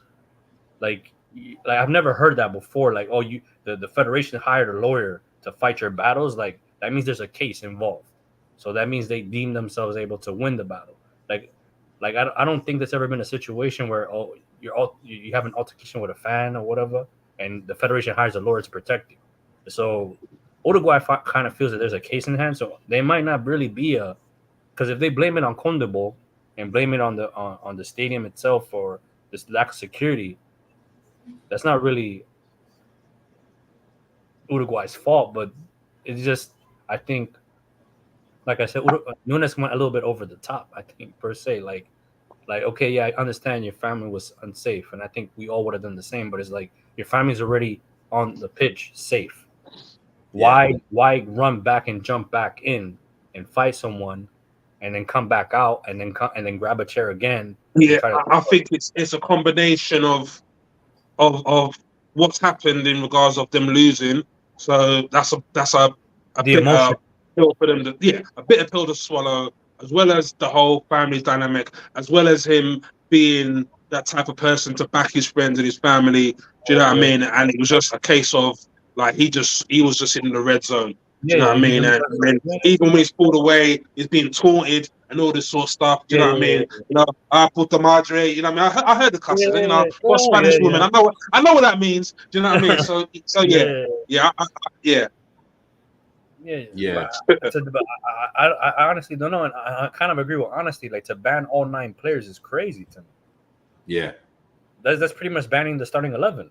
Yeah, like, you know, I mean, that's a big thing. So I think that's why I think they feel like they brought in a lawyer. I think they're gonna be. I think there might be a fine. It might maybe a couple of games, but I don't see it going into. Like, it doesn't make sense. I don't see it going into club football because it happened and then it's not like he's a repeat offender. Like people like to use the Suarez situation, but Suarez was a repeat offender of biting. Like you had to hammer down on him. Like, Nunes is not really, like, he's not a repeat offender in regards to fighting a fan per se. You know what I mean? So Yeah, yeah. So it's all He's about not Cantona.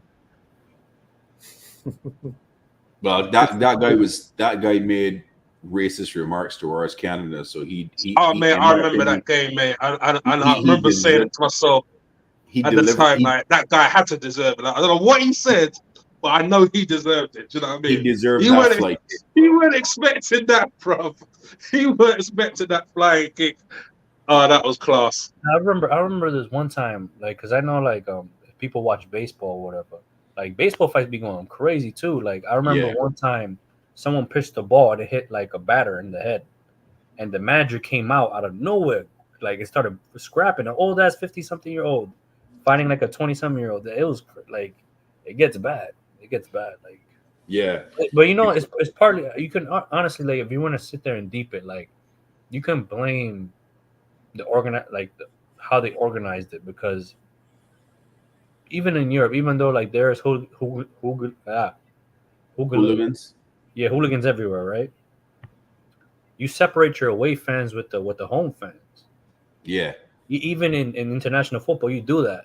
that's the safest way to do it. You know what I mean? But literally, like, you know, Everyone was mixed up. the game, it was pretty much home court field for Colombia, and you have Uruguayan fans everywhere. You know what I mean? So it's kind I of, think they'll learn from this. I think that's one of the things, I suppose. You know, it always takes a tragedy for them to learn and for them to actually, you know, maybe we should separate fans. Do you know what I mean? So I would like to think that, you know, by the time it gets to the World Cup, they would have learned a lesson and had.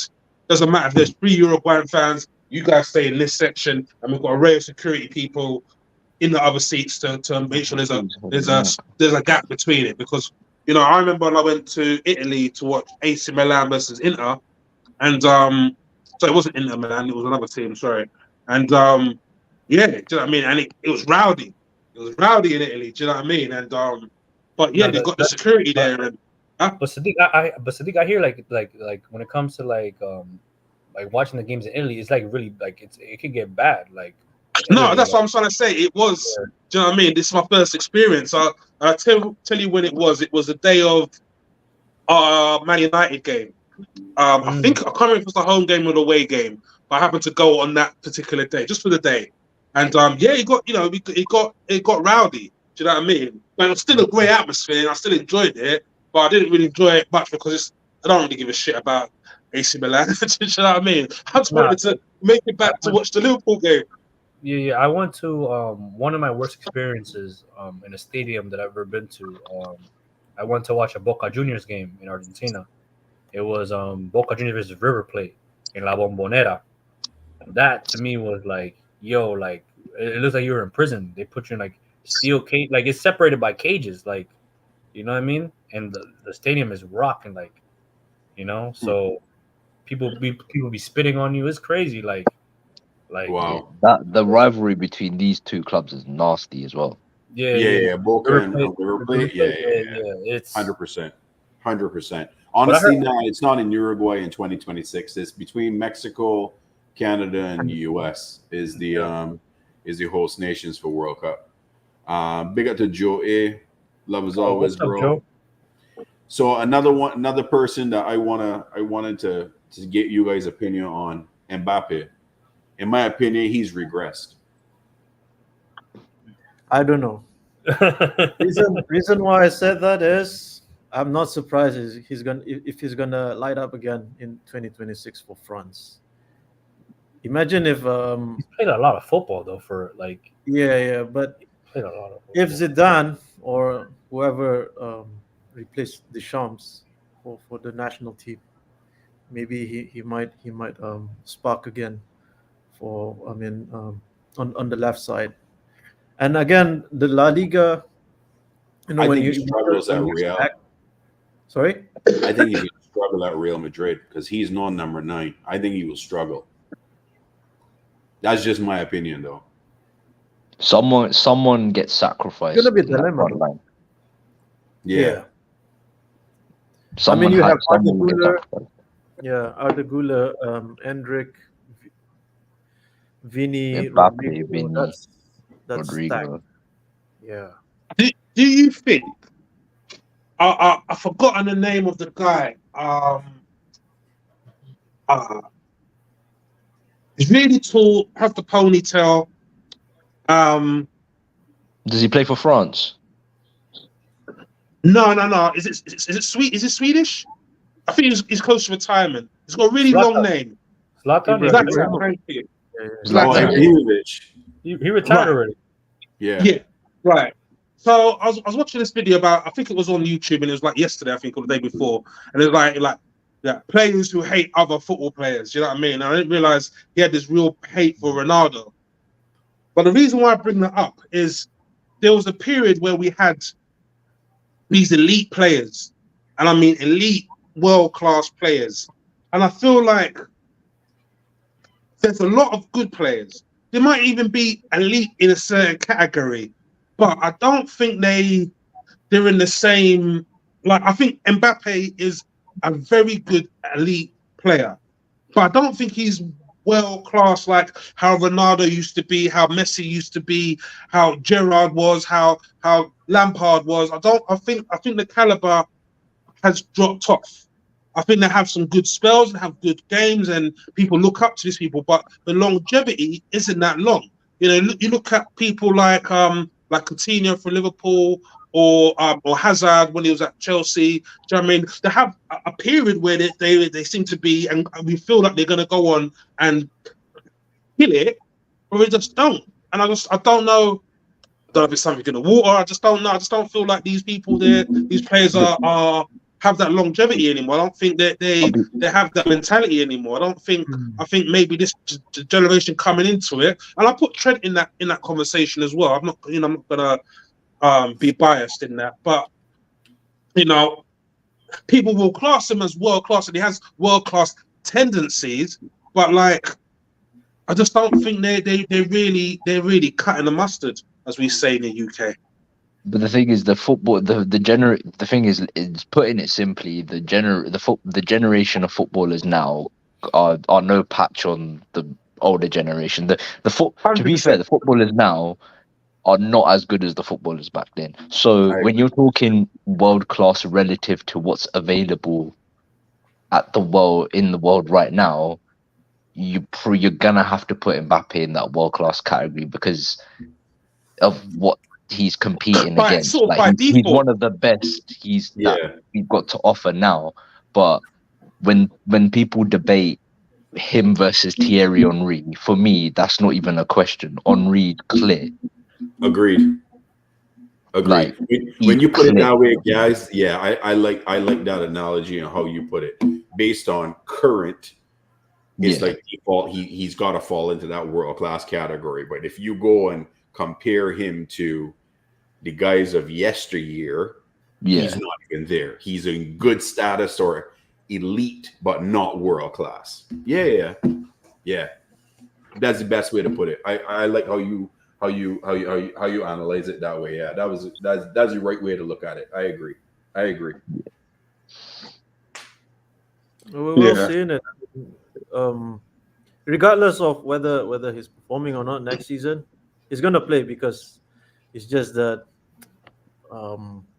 he's whoever plays alongside, whether it's Vinny or Rodrigo, that front three or whatever formation, he'll definitely make huge number of appearances. Just the fact that the wages and the marketing, like I said already, the Yamal narrative with Mbappe could be potentially the trajectory that La Liga is trying to look, just to be trying to get attention from the football world, apart from the Premier League right now. So we'll see in it. But the thing is, though, like with that Madrid team, you have Vinny, you have Rodrigo, Mbappe, Bellingham, Endrick. Like, someone is going to get sacrificed. Yes. The good question is, who is going to be that player? For me, I have a funny feeling it's going to be Rodrigo. Yeah, it is. Yeah, I have a funny feeling too. I think you're right, guys. It's the PR. And then Bellingham will probably have to play deeper. What formation are they playing? 4-3-3. they play four. So last season they played 4-3-1-2 because Rodrigo and Vinny basically played as a 2 up front, but they're like wide strikers, and then you had Bellingham just behind the 10, behind them two, just box crashing and scoring goals. Yeah.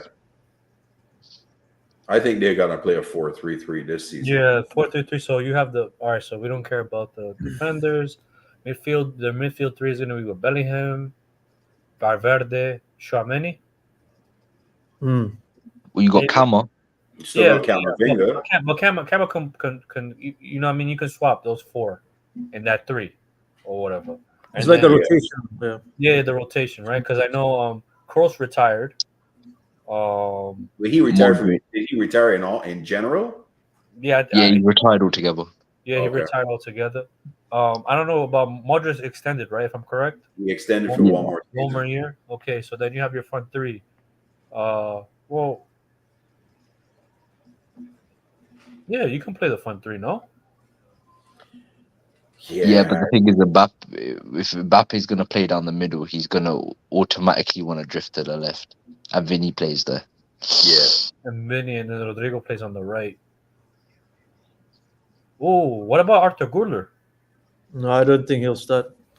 He won't start. He will. But He'll start. he's going to be second, like, because I think he's talented. I think he's He is. Yeah. gifted. But I think he might be another one that might be like holding more I'll bench. take it in a heartbeat. for Liverpool. Yeah. I think he's gifted. But You know what he reminds me of? Arda Güler. Just not only because of his Turkish roots. Remember Mesut Ozil? I knew you were going to say Ozil. How did I know you were going to say Ozil? Yeah. Yeah. He reminds me of Mesut Ozil. Left-footed as well. I don't think he- pass. he's like an old school 10 though. Like the way he plays, he's part of that cloth, man. Of 10. I You know don't who he think he's that reminds me great of? towards Ozil though. Do you know what he reminds me of? He reminds me of Georgie Hadji. Do you remember him? That's Oh, he had a disgusting shot. No. Arda Honestly- Güler reminds me of Georgie Hadji. Honestly, if we win on Sunday, I will never turn on him ever again in my life.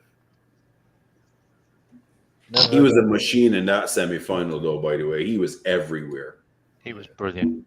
He's not the one that's going to get sacrificed because he played. I think he played 10 games at the end of the season, and he got 5 goals.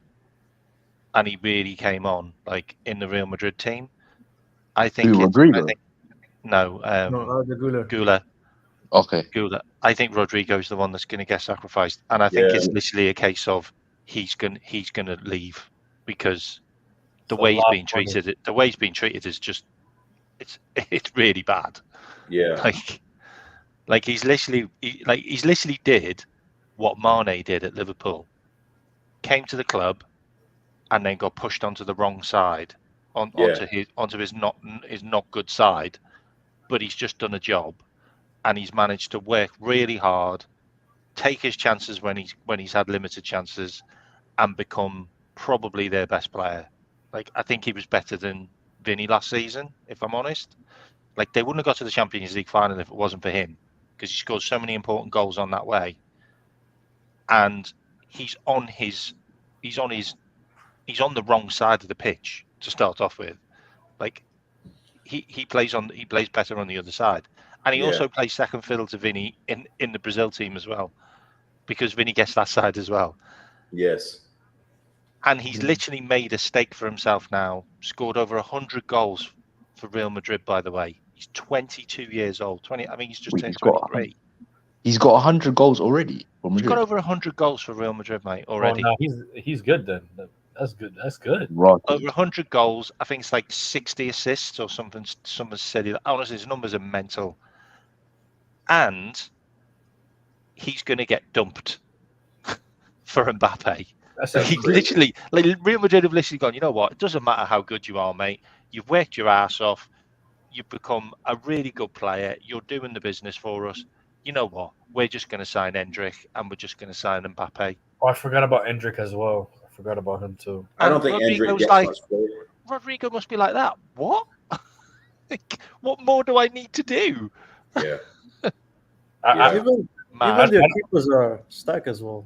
Like Who? not like Madrid. Is it Courtois, Lunin, and then there's another guy I can't remember. Kepa, but Kepa was on loan from Chelsea. Yeah. But I'm hearing that they might sign him on permanent. Lunin's linked with us, by the way. Who? Lunin is linked with us. The Ukrainian. Yeah, apparently we've made contact with him. I'm telling you that. I'm I'm not telling you, Mark. I'm not telling you, believing Marquee any signing. transfers I said it on until Coppish- I said it on Coppish TV. Marquee signing, Rodrigo. Yeah, I remember you Marquee saying signing, that. Rodrigo. 100%. Like if With- it's with available at Edwards, any price, with we'll Edwards get back him. in charge, I don't believe any signings. I remember how he works, and I remember these But- surprise signings coming out of anywhere. Edwards isn't Liverpool. Edwards is Did we- FSG. Did we not break the world record for goalkeeper and defender under Edwards? Are we all We did. forgetting that? Are we all forgetting Yeah, that but caveat, we signed Coutinho. a goalkeeper for 66 million who nobody heard of? Oh, And we we've signed, heard and we of him. signed a Virgil van Dijk who was playing for Southampton for 75 million.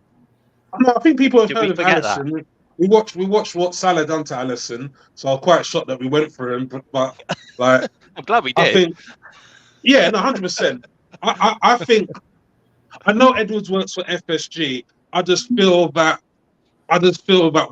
with him back in, I feel like I know he's got to deal with the whole Bordeaux thing and see that through. So he's going to be juggling multiple clubs. But I just feel that with the transfers, I feel like we might go back to that sort of style of we won't know until it's mostly assured. Do you know what I mean? We're in for this person. The next day, there's a bid gone in.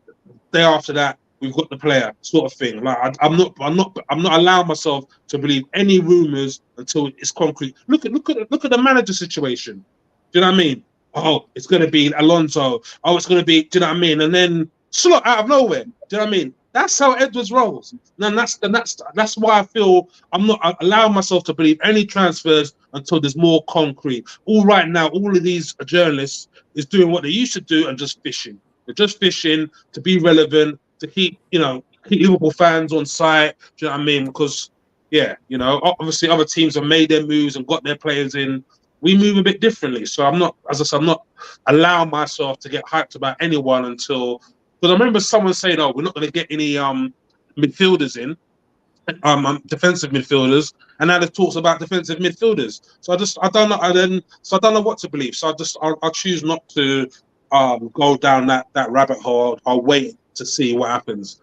Well, if when we get we people in. signed Fabinho, no one knew that one was coming. Not even Exactly. the Yeah, Liverpool fans. literally no one knew that one No one knew that one was coming. because he was supposed to go United. Yeah. And Yeah. we just swooped in last minute. It's going to What be I did want to interesting. say though, what I did want to say is I wanted to say something a bit controversial because I'm good like that, and Chris likes that anyway. But actually, no, I don't know what the Bejan does, but Actually, this season I'm going to be very positive. No more negativity. So. no, I'm being positive and negative in two ways. I was on Jamie's show before and we were just chatting about it, and what if Nunes gets a year ban? Is that a blessing in disguise? In regards to blessing in Because disguise, in regards to because we'll signing be a forced to striker. buy a striker, yeah. Or we'll be forced to maybe move Salah into the number 9 position and buy a right winger. What do we say about that? All right, so He's getting banned. You can't try to throw a chair into a crowd. Like, I'm sorry. Like, I'm not defending that at all. Like, okay, that so- was bonkers. okay, That was like so, WrestleMania stuff. Okay, so in regards to I spoke about that earlier in regards to the Nunes thing. Like, it's controversial, but I think it might not be as long as people think because things that are being spoken about in the media right now. But in regards to, okay, let's say for hypothetically speaking, he gets banned for a year. It forces our hand. We move Salah to the 9. I don't see that working just because of the fact that he doesn't have size. Like, he's too, for me, like, he needs some type of height for me to be a number 9, in my opinion. Even though it can work, I'm not really sure, but I just prefer a taller striker, in my opinion. It depends on how you're going to use the wingers, though. You think so, guys? I don't know. I like if because I think I personally don't want to see Salah in the 9. I'd rather see him right wing or in the 10. But I think the moment you brought in on Nunes, I think, well, it changes now because Klopp's not here and we have a new manager. But the number 9 for us, well, this past season was Nunes was the focal point. So everything has to technically go through to him in a way. So, I don't know. I just prefer a taller number 9. And if we bring in a right winger, then I guess who is the right winger? I don't know. I've actually got a suggestion for a right winger, to be fair. And then if for example we bring in a number 9, who's going to be the number 9 we bring in? Because I'm all for bringing in players, but it has to be players that's going to move the needle. I'm tired of hearing the whole, okay, let's sell Diaz. Okay, well, who are you bringing in? If you're not going to bring me someone that's guaranteed better, then I'm not selling him. I'm sorry, and not just because I'm Colombian, but it's like I'm tired. I'm trying to change my perspective now. It's like, okay, let's sell the players. Cool, I'm fine with that. But you better guarantee me this guy's going to hit the numbers that I expect that's going to help us win things. So let's say, for example, we do what K-Mac is saying. Okay, we bring in Rodrigo for the right wing, Salah at the number 9. I might be okay. I might be okay with that, maybe. But I'm with Gas. I don't want the idea of having Salah at the number 9. To me, it doesn't sit well with me, in my opinion. But I don't know what you guys think, though. I'll be honest. If we were to get Rodrigo, I'd rather play him left wing. Do you think Salah could? I agree as well, guys. I agree as well. He's a left winger by trade, in my opinion. Do you think Salah though can play the right wing role that Slot wants? Because I don't think he can. I don't He's know. He's not a winger. I'm going to say something controversial now. I'm going to blame K-Mac for that. Like, I love Salah for what he's done for the club. I love him as a person. I think he's been a great role model and a great advocate for us. I've always felt, and he's had moments. I always go back to, and I've said this on Kopish years ago. I always go back to the Champions League game against Real Madrid, where he got the injury, and I always felt like anyone who played Mortal Kombat and remembers a guy called Shang Tsung. I always felt like there's a random person just walked past you, came out. I don't know. I just saw some head just pop off. That freaked me out. It's my wife. All right, cool. It's my wife. Okay, hi there. I always felt like Salah's soul got taken from him, because when he came back, that season, that breakthrough season, he was taking on his man. He was just fearless. He's had moments since then. I go back to the Tottenham game and the Man City game where he just did some madness and went past all these people and scored. But I feel like his scoring is slowly starting to dry up. He's always been greedy, and I would prefer us to get in a right winger to. I don't want someone to deputise under Salah. I want actually someone challenging Salah. Hold on, let me let this vehicle. One sec. I want someone actually challenging Salah rather than deputise him, because I don't think he's the threat that he used to be. Do you know what I mean?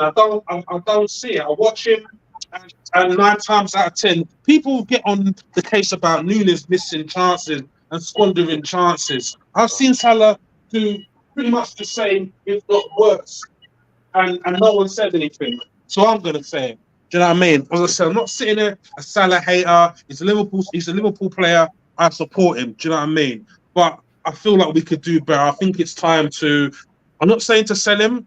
I'm just saying to reduce his minutes. Basically, do what we were gonna do with Henderson, but obviously Henderson left. That's what I feel that we should be doing with Mo. Do you know what I mean? He's got his hair transplant now, so maybe he's focused on playing games instead of worrying about Vidal Sassoon and stuff like that. But I want goals. I want to be a threat, as I mentioned earlier about when we did that counter press against United, and we were just toothless. Sadiq, do you feel like maybe it could be a case of Manchester United and Ronaldo if we keep Salah for too long? Pretty much, or even Ronaldo in the tournament in the Euros. Do you know what I mean? He's there and The thing is, took Salah, his chances, and he was just he's a talisman, and people look up to him. But I just don't. He's not the flavour of the month anymore, or the year, or the last 2 years. He's regressed. People talking about people regressing. I feel like Salah's regressed. I don't want to be reliant on Salah. Do you know what I mean? When we had our front three, we yes, Salah was the main person, but we had Mane, we had Firmino. All these people chipped in with goals, and are people just looking at the Egyptian king and still think he's that guy, and in a sense he is that guy. But I don't want to be over reliant on him. Do you know what I mean? We're too over reliant as fans. Do you know what I mean? I kind of like, you know what it is with the whole Salah being greedy thing, right? I would have agreed with that to an extent up until the last 2 years, because I think the last 2 years. Chair closer to where you've got to go, Sadiq. Sorry. That's all right. Yeah. I think over the last 2 years, he's actually adopted a different role where he's been a lot more of a creator. But the problem is that that forward line has been toothless. That who he's been providing chances to. That's a fair point. I mean, that's a fair point. I mean, So the thing about Salah as well is even a regressing Salah is still the third best goal scorer in the Premier League. Like, and he's just too much of an inevitable. I don't know. I feel like it's a damned if you do, a damned if you don't with Salah, isn't it? It's like if you sell him, you get loads of money, and then you buy someone else. Whether that works out or not, it is irrelevant. But you made loads of money, and then if you keep him, he may drop off. Like it's for me. What we're doing with Virgil and Salah, which is basically giving them another 6 months of the project to see whether they actually want to sign up to the project, which I think is what we're doing, because he's a new manager, and we're not cashing in because what if we cashed in and they did like the project and they were amazing in the project? You know what I mean? So, and I think both of them have literally paid off their transfer fees 1 million times over. So, for me, letting Salah go on a free and Virgil go on a free if they want to in 12 months' time, I don't mind it. Like, I really don't mind it. Like, some players they just deserve to dictate what they want to do, and those two I think do, like, to a certain extent, and Robbo as well. If we let Robbo go as well, like, I think he deserves to just sail off into the sunset if he wants. Oh, I'll be damned. To be fair, I don't know. I would, if an offer came in, I would sell Robbo. You won't get much for him though, mate. Yeah. You wouldn't even get 20 million. Like, seriously, no one would buy him. No one would buy him, honestly, mate. He's not sought after. He's been stinky for us for probably about 2 years, if I'm honest. Like, and the reason why he was good towards the end of the season is because he was only player that had only played 6 months. Like, he'd only played like a couple of games, so he's fit as a fiddle, isn't he? Yeah. We'll see how it goes. But yeah, I do like that Conceição though from Porto.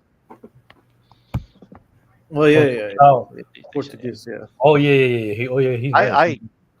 I think we might raid Wolves for. Well, actually, he's actually from. Well, he's on loan from Porto. Ajax bought him, but he went on loan back to Porto. Oh, okay. He's a baller, man. Like, literally, I want him because obviously I saw maybe the Champions League game against Arsenal when Porto played, but I've not seen much of Porto besides that. But he impressed me in the Euros, and he's a less injury-prone version of Neto. That makes sense. Him and Neto are very similar in terms of stature and the way they play. They're small. They're small too. They're like what, like Small and diminutive. 5'3"? Yeah. They're like Bernardo Silva type. Yeah. Low They're going center. to slap like an 80 million pound, 100 million pound. Well, Well, you reckon that's what it's going to cost to get it? I reckon because he's had a good tournament. Like, he looked good when he came on. Like he scored that winner, didn't he? And then got brought on as a sub a couple of times and looked good. It's the same guy, isn't it? It is the same guy, isn't it? Yeah, he's the son. He's the son of the manager. He's the son of Sergio. Well, he got fired actually. Yeah. He's not the manager anymore. Oh, is he not? No, I think he got fired. He got or he walked away or something like that. Yeah, Oh, okay. But he's But a he baller, played man. against I'll him. get it. he's been there forever. He's been there forever, though. I think as a Yeah. manager, he's been there forever. We're linked He with was the manager, right? He was the manager when we won. Is it 5-1 or something? Yeah. Big away Well, win. we're linked with we've just recently been linked today with someone who I think is really good. Man United were linked with him for a long time. You know the Turkish left back, Ferdi. Yes, I've been mentioning this. We're Fenerbahce. linked with him. Kadioglu. We're linked with him today. He's a right-footed left back. Yeah, he's a I don't see him leaving. I don't see him leaving just because of the fact that Mourinho's there now. Are they in the Champions League? Did they make the Champions League? I don't know. I don't know. I don't think don't know they did that much, because but, that's why he's there. Yeah, Mourinho. Didn't they win the league? Did they win Fenerbahce. the league? No, they didn't. They lost to They I think they went unbeaten. I think, and they still lost it to Galatasaray, if I'm correct. Oh, did Gala win the league? Okay. Yeah. I think thought Fener yeah. might have won it. Yeah, that's why the old manager got fired or whatever, because I think they invested heavy in the summer, and they didn't win the league or whatever. So Won the league. Oh, I think they might have won the league the year before then. yeah. Okay. I thought Have you it heard, was It last wasn't the year before, so I'm not. Have you heard the mad stat about? Is it Bashuli, the striker, Michi Bashuli? Oh yeah. Batshuayi. Missy He Batshuayi. played for all three clubs. Played for all three clubs. Yeah. He played for all Really? three clubs. All Yeah. three That's top crazy. Turkish clubs. Yeah, he played for all of them. That's crazy. Is he just gone to Besiktas or did he go to Galatasaray? I think he's in Gala right now. I think, if I'm correct. Yeah, he's Gala. Bounced around them all. To be fair, I think I'm not sure how common it is, but I think it might not be I think it might be a bit of a common thing, like going to rivals there as well. Because who remembers that player, he basically is born here, but he represented Turkey. Kazim Richards. Do you guys remember him? Yeah. Colin Kazim Richards. Yeah. Yeah, he played for Fener and Galatasaray. I always felt like a player that would play in Turkey was Lukaku. I always feel like Lukaku would end up in Turkey. He just seems like one of those guys that go there and just smash it up.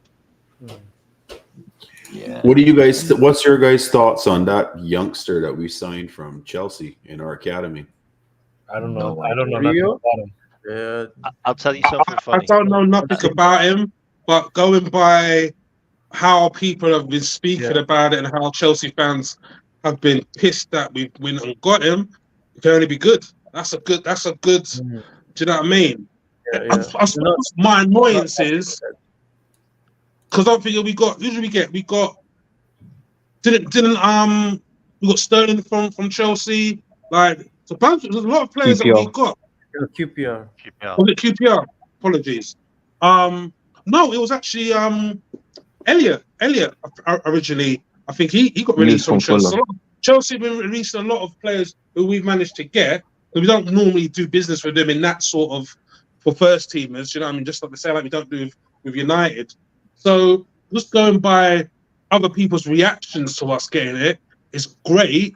My annoyance about it is that we want someone ready now. You know what I mean? That's my impatience. Do you know what I mean? I want, you know what I mean? If it was a 17, 18-year-old, it would be a different conversation. But okay, all that means is that our youth team is in going in the right place. But you know, what about the first team? It's all good getting in all these youngsters. That sounds a bit weird, but yeah. So that kid Rio, I can't pronounce his second name. It's all right, K-Mac. I can't pronounce your surname either. Okay. He was in the Chelsea under-21s last season. I personally think we probably got a lot to thank Raheem Sterling for on this one, because he's coming to Liverpool because he feels that he will be able to break into the first team faster than Chelsea, and he feels like there's an opportunity for him to become a mainstay in the Liverpool setup. And you can probably thank Raheem Sterling for that, because Raheem Sterling did exactly that at Liverpool from such a young age. And this kid's supposed to be really special. Like, just randomly, by the way, I thought I'd try and sign him on Football Manager because he's like 15 on Football Manager, and they wanted 98 million for him. Wow. But I think, you know what it is, though? I don't think you can compare the two scenarios when Raheem broke in to Liverpool with this guy, because I'm not being funny. Nobody's going to be talking. He's going to be talking to players about like, you know, where he might be able to get a chance, because he clearly wasn't given one at Chelsea. They've got about 7 million wingers that they kill, or they end up selling, and then they end up becoming world class. But you're seeing it. You're seeing it in Liverpool's squad. You're seeing all these youngsters breaking through, the Trents. The you know. I remember when we signed Gomez. Do you know what I mean? I say Sepp is a bad example. Conor Bradley. But then Conor Bradley. Do you know what I mean? We're seeing all these players. Sadiq. Yeah. I was gonna say, Trent. I was getting around to it. I'm multitasking. I'm at work, man. Allow me. Sorry, I've got these cameras are watching what my colleagues doing downstairs. Right. To be fair, Trent only broke because of Klein. Well, yeah. Well, Klein broke, and then but anyway, yeah. But it was what I'm trying to say is it's there for everyone to see. Everyone who watches football can see Liverpool giving these youngsters a chance, unlike Chelsea. All Chelsea are doing, Chelsea are basically doing the opposite of what we're doing in regards of they're getting all these first teamers in. Do you know what I mean? And these youngsters are coming through their academies, and we're just taking off the youngsters because they ain't getting a chance in the first team because their first teamers they're heavily stacked. Do you know what I mean? They're like a big-breasted woman. They're big up top. Do you know what I mean? But ain't got no back. Sorry, not sorry. Don't you shake your head at me, Chris. Your pause. The mad thing Said is, it in a minute. I mean, the mad thing is, though, he must be sat there like some of their youth team players who are obviously under 21s, and that must be sat there going, "Oh, you know, we're doing all right. Like, we've just won the league, you know, like the under 21 league and stuff like that." And then Chelsea are then just signing all of these Brazilians who are going to take up their positions, and they're like, "Okay, thanks for that. You just signed a 17-year-old Brazilian. Oh, you just signed another 17-year-old Brazilian. Now you got an 18-year-old one. Okay, yeah. Okay, where do I play? Okay, I'm going to Liverpool." You think they're just doing that, putting them on these like long-ass contracts and then just selling them off for a profit? Nah, a couple of them are earmarked for the first team, mate. Look at some of them. Some of them are like Hendricks. Not as good as Hendrick, but some of them. I mean, I think one of them is like Hendrick's mate. They paid like 40 million for the last one, didn't they? It was like 40 million or 50 million. I don't do security, mate. I'm a site supervisor for a waste transfer station. So all the dustbin vehicles that go around in London, in central London, they dump their rubbish here. We compact it, and then that goes down the River Thames on a barge. So I'm on the night shift. So I'm off tomorrow, Sunday, and Monday. I can't wait. But then I've got Sunday with the game, as I mentioned, my pregnant Spanish missus to watch England versus Spain. So I'm gonna be 8 o'clock on a Sunday. Just pray for me, innit? Just pray for me. Huh? Good time. It's 8 o'clock your time. Like work the next day. No, I haven't got work the next. I got Monday off. No, I just mean England fans. Like, you know, people have got work. What do you mean? If England win the game, bro? You should know if England win that game. You think people are going into work on Monday? Yeah, I know that, but it would have made sense to put it on a Saturday night, like 8 o'clock. Yeah, but As I the said, KMAT this- finals have always been on Sundays, though, like international Just a bit finals. earlier. Just a bit earlier. If it goes to like extra time and penalties, it's gonna be like midnight, You got work on in the morning, haven't you? and then we'll be doing shows afterwards. Anyways, I'm gonna jump out a little bit, but All right, always Tarmizi. I have a Big up, question bro. before I leave.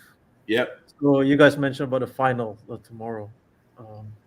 My question is, picture this: if you're 16 years old of age, like Lamine Yamal, what's your preparation just before the final as a person? Like the day before the final, what would you do? Just Do your to homework. do the exams, isn't it? Yeah, do the exams, man. Yeah, that's my question. That's a Probably- good one. So you can Probably party. have a- So you Probably can have a party chat the with rest of the Messi. week. Probably have a chat with Messi. Yeah, if you have the numbers, why not? He will have. Like, I'll- he So, will so, have. say the question again, so I missed it. I was writing in the chat. What would your multitask. preparation be before a final at 16 years old if you were in his shoes? Basically.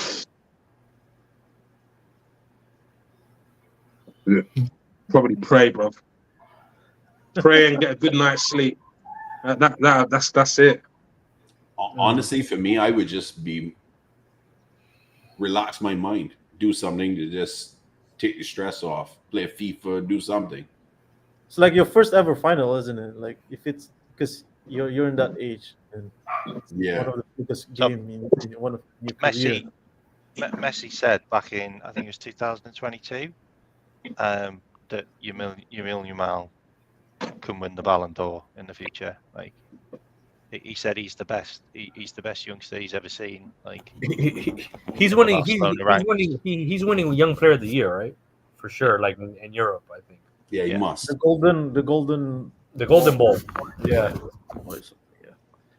But anyways, I'm gonna jump out. Thanks Alright. for Alright, having me, Tom, guys. Like a FaceTime with Messi. Big up. See you later, mate. Never walk alone. Yeah, do a FaceTime with Messi for a bit of for a pep talk. I think that's what will probably get you over the line, won't it? Think about it though, is Foden nearly scored the same goal that he scored. Like, see, Foden shot it at the post. Yeah. England are unbeaten in That would have 22 been just finals. as that would have been Oh, just as yeah. good. England got so lucky to get to that final. That penalty was so horrendous. It was unreal. Yeah, that was never a penalty. Wasn't it a Never. handball before? Wasn't it? It was handball from Saka before. Yes. Yeah, they didn't run back. Before they didn't, run, before it even went to Kane, he handballed it, and Varane even went back. they didn't go 2 back that seconds far, later. which is why I can understand why VVD says some of the things he's saying about Yeah. football, the state of football today. I mean, you can't avoid this crap, no And then matter if he's what playing about you? international or playing with the he's still seeing BS. What about the corner that was supposed to be given to Netherlands and he gave us a goal kick when it clearly came off of England? I'm like, what are Yeah. you doing? Like, Well, do you have yeah. 6 pair of eyes right now? That's something I've been saying. I've been actually asking about that for quite some time, or at least calling for that to be a change. I know people want the game to go quicker. They don't want to extend the time on these games and a sort, blah, blah, blah, especially with the way that VAR works and how sometimes it works way too slow in its response time. But let's be honest, there's a couple of times for us, at least, in being Liverpool, that we had a couple of opportunities that got called out, for instance, for goal kicks rather than corner kicks.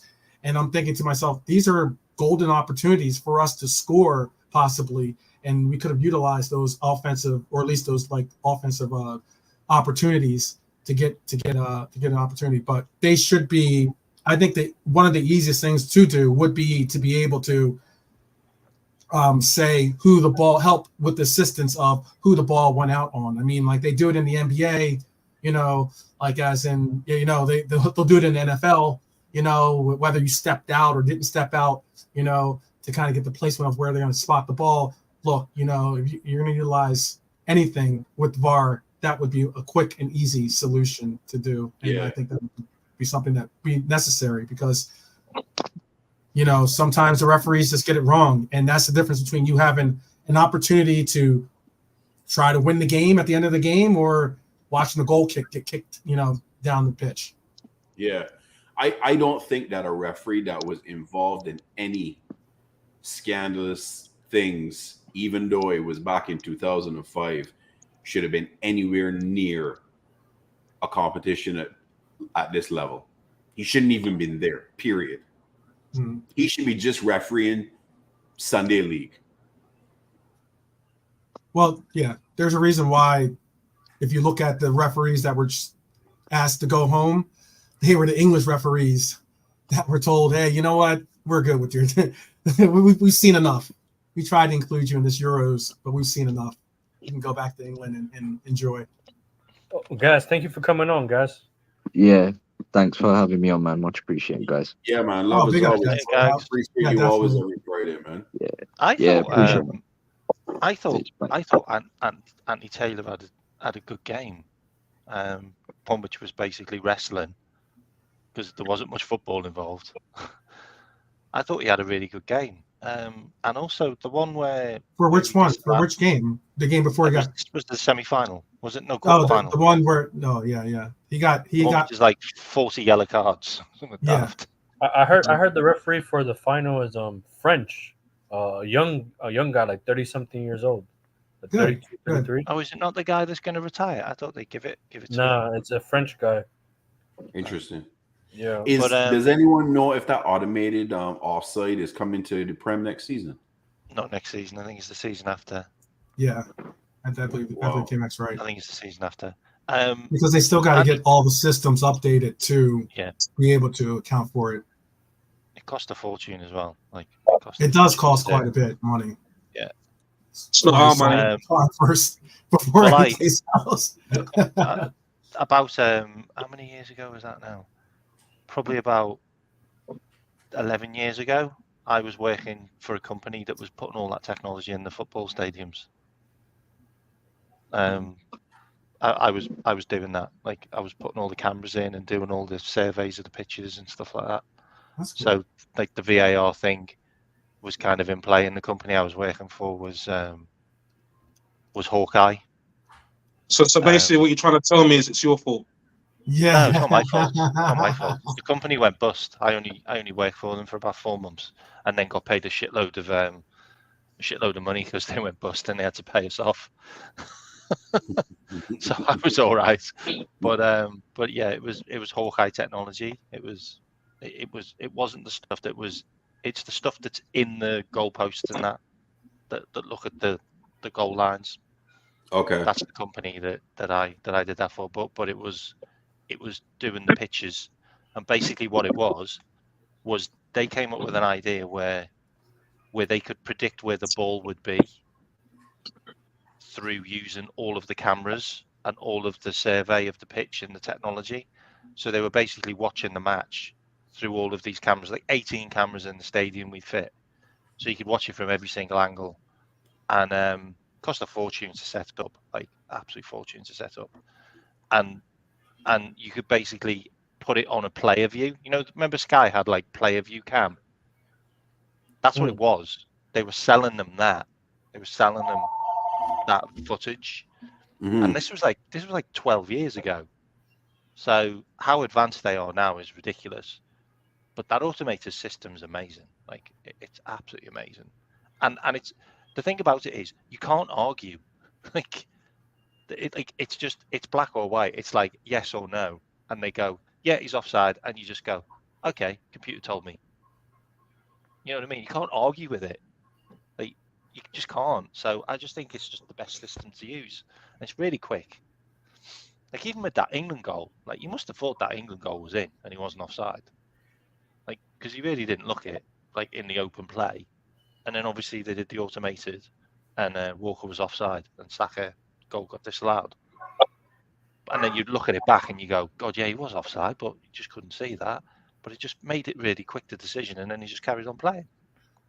I wanted to, I know you guys already somewhat spoke on a lot of these, this topic at least, but there has been talk about So I know Euros don't have a third place game this year or this time Thank around goodness. for Euros, but there is a Copa. In Copa, there is a third place game that's going to be on tomorrow.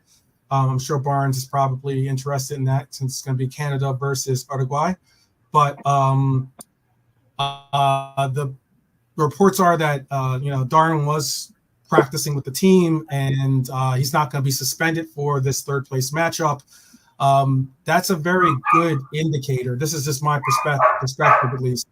That's a good indicator that that the sanctions, at least by CONMEBOL, are going to be applied very much differently as to this matter. Understanding that, yes, Darwin Nunez could be looked at as seen as one of the marquee names on the list of players that needs to be suspended or should be suspended, but I was going to say that he trained with Uruguay, so most likely he's not going to be suspended for the next game.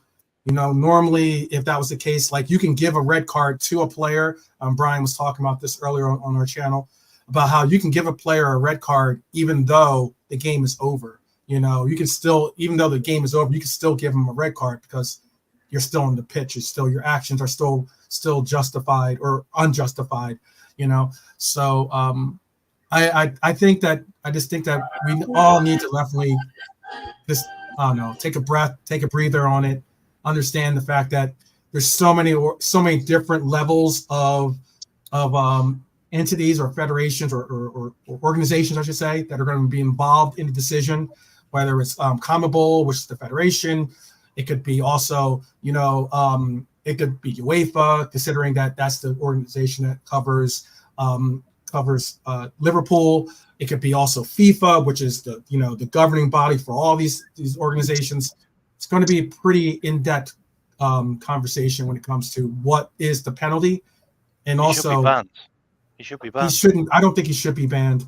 The reason why I'm going to go as far as to say I don't think he should be banned is because you can't pick up a chair and try to throw it into the crowd. You know better than the people in the crowd. And I understand that what you can't it's do. Horrendous. You also, I guess what it is that the point of the crux of what I'm trying to get at too is that this is certainly unfortunately for America, but also for this World Cup, meaning Canada, Mexico, even for Germany dealing with the Euros, or for all the countries that are trying to get these World Cups. We've got to understand the fact that this is a wake-up call in the sense of saying that unlike here in America where fans do intermingle, you don't have that. The options of that aren't going to be really available for some countries because they don't have the infrastructure to kind of separate fans properly, garner the fans between, before and after the game so that incidents are minimized. But even when you do take those precautions, there are still precautions that won't come across from protecting against family members being threatened or teams feeling like their safety is in question. He was angry about throwing the chair. I get the whole thing. If he had actually thrown the chair into the crowd, that'd be one thing. He didn't. So I think we pretty much touched on this. We pretty much touched on this earlier. And there's been plenty. He's not going to get. I was going to land real quick. I'll land this last part. There's been plenty of other. There's a basketball player, or a basketball coach, Indiana coach actually. Barnes knows basketball history pretty well. He's thrown chairs onto the court. Oh, you're on mute. You're on mute, Barnes. You're on mute. You're talking about Bobby Knight from Indiana. Yeah, Indiana exactly. Yeah. There's right actions. Yeah, there's things that people do when you're try to throw them into the crowd. Not in the crowd, but he threw them onto the court. But he used to get tantrums all the time. He's had some suspensions. He's had some suspensions, certainly. Yeah. Yes, definitely. But I'm just he was a loose cannon. Crazy things happen. Yeah, things happen. Him going into the crowd to protect his family, 100%. I would have done the same. Yeah. Him taking his family out of the crowd, was the right thing to do. He should have left the bloody stadium. His family. Hold on. First off, he went back into the crowd to fight. I get that, but also you got to recognize the fact that he was. a chair into the crowd. K-Mac, Like, I I'm just want to say sorry. this. I just want to say this. I'm sorry. It's violent play. It's I stuff got to you should push up, probably- fellas. Okay, Barnes, it was good seeing you. It's stuff you should probably get. K-Mac, Yeah, you're rest also of just you're I know that you're looking at it from a perspective that you're not seeing the fact that I get he went back into the crowd, but that's also Why? because it's not like His and family, this is why his family were gone. okay, His family K-Mac, were gone. let me just say this in defense of these players, at least it's not like Darwin Nunez was the sole individual in that crowd. It's not like Darwin Nunez said, pushed everyone back, ran into the crowd by himself, and he was the only person. Look, his teammates were in that crowd. You don't think of him as family, but he does. There might be other individuals that he might be connected to that might not be his like blood family, but players or people that he actually does consider to be family. Did anyone And get, on did top of anyone that, get injured? on top of Did that, anyone get he injured? even goes as far as to say, and this is something that I know in bigger nations it's difficult to comprehend, but yes, they're a country and nation, whereas in maybe this looked at it as an attack on one Uruguayan person is an attack on him as well. So he's just getting rushed into everything, into the mindset. I'm not condoning it. I'm not saying that violence is something that you need to bring out or should bring out in your actions. I would love for a calmer head to be there to kind of bring it down. But let's be honest, you know, if the shoes were turned and that was you, you probably would do something very, very, very similar. I'm gonna address the situation with a life experience. Okay, I finished work one day about a year or two ago. I finished work one day. I'm a 6'3" black man, and I'm in South London. So I'm in London, Central London. Go, guys. I'll take it, Matt. And one guy, I see a guy walking towards me, and he's clearly either mentally unwell or drunk, one of the two, or both. And he decided, he didn't call me the N-word, but he was very aggressive towards me and clearly troubled by seeing me, and calling me all sorts of obscenity. Told me that I killed his sister and all this sort of stuff. I don't know this guy. So he's mentally unstable. So yeah, so it's very unstable. And I had a choice in the matter. I could retaliate, right, or I could leave it alone. Right. Now I was on the phone to my friend at the time, and I tried to ignore him to the best of my ability, but I got caught up in the like, who the hell are you talking to? You talking to me? Why are you talking? Right. And I'm picking up his energy, and I'm picking up this aggression. And it switched, and I switched, and I put the phone down to my friend, and I said, I'll call you back. And they're like, no. You put the phone, and I put the phone down, and I turned around to this guy, and I found myself, as I mentioned earlier, I used to do martial arts. I found myself, I'm in a stance, not because I wasn't like what, you know what I mean? But I got into a bit of a back. That would be awesome. Back stance. If you did the crane, into a back stance. You did a crane, like Karate Kid crane. I got myself into a back stance, so I was ready to throw a foot out, basically. And but I was shouting abuse back like fuck you, you da. Do you know what I mean? Yeah. And then I caught myself in this, and I thought to myself, you know, I've been a black man a long time, and I just thought, and I played the tape forward. Been black man your whole life, right? Yeah, I said I played the tape forward because all it takes is for me to. He's an older guy to me. I definitely would have done him some damage, and what would happen is the police will come and arrest me. Doesn't matter what he said or what's happened, they're going to arrest me. Do you know what I mean? Right. I'm not going out like that. Do you know what I mean? So, you know what? I told the guy, you know what? Sorry you're going through what you're going through. Go fuck your mother. And I went about my business. Okay. Right? That's how I ended it. Right. But what I'm trying to say, in that situation, don't you judge me, Chris. Don't you judge me. We fighting after that. You say suck your mother, we fighting. I'm sorry. Yeah, that point, well, he was the stuff he said to me was way worse. Do you know what I mean? No, I had to get one in there. Do you know what I mean? But what I'm trying to say is not everyone will have that cool moment. Not everyone will have that moment of clarity. There's some people say God is in the pause. Do you know what I mean? I had that pause moment before I proceeded, and I thought to myself, realistically, He's lucky he met me, because some other brother, do you know what I mean, would have It would have popped yeah, off. right? Yeah. And going back to bring it all the way back to the Nunes situation, with the emotions that are going on from losing the game, I already spoke about this, from losing the game, the stuff that happened with his family, he's in the red zone. He's not thinking sense. He's not seeing the bigger picture. Do you know what I mean? So he acted out. He's a human being. Do you know what I mean? Yes, the chair thing was on call for, was a horrible display. But people forget he's a human being. He has emotions, and he's a male. He's a man. Do you know what I mean? He's got to be seen defending, and that's what we do. We're protectors. Go back to Neanderthal times. We protect. Do you know what I mean? So as you mentioned, the teammates are his family. His family are his family, and he's just there defending. He's a ride or die, which is what we love about him. Do you know what I mean? He will get.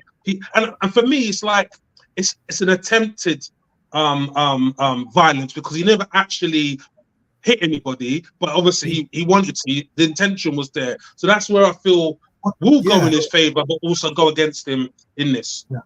The chair is that's my whole point, is that it's gone from he's thrown a chair into the crowd. When he threw a chair against it ended up hitting like the bottom of the wall where where the stands are, or whatever you call it,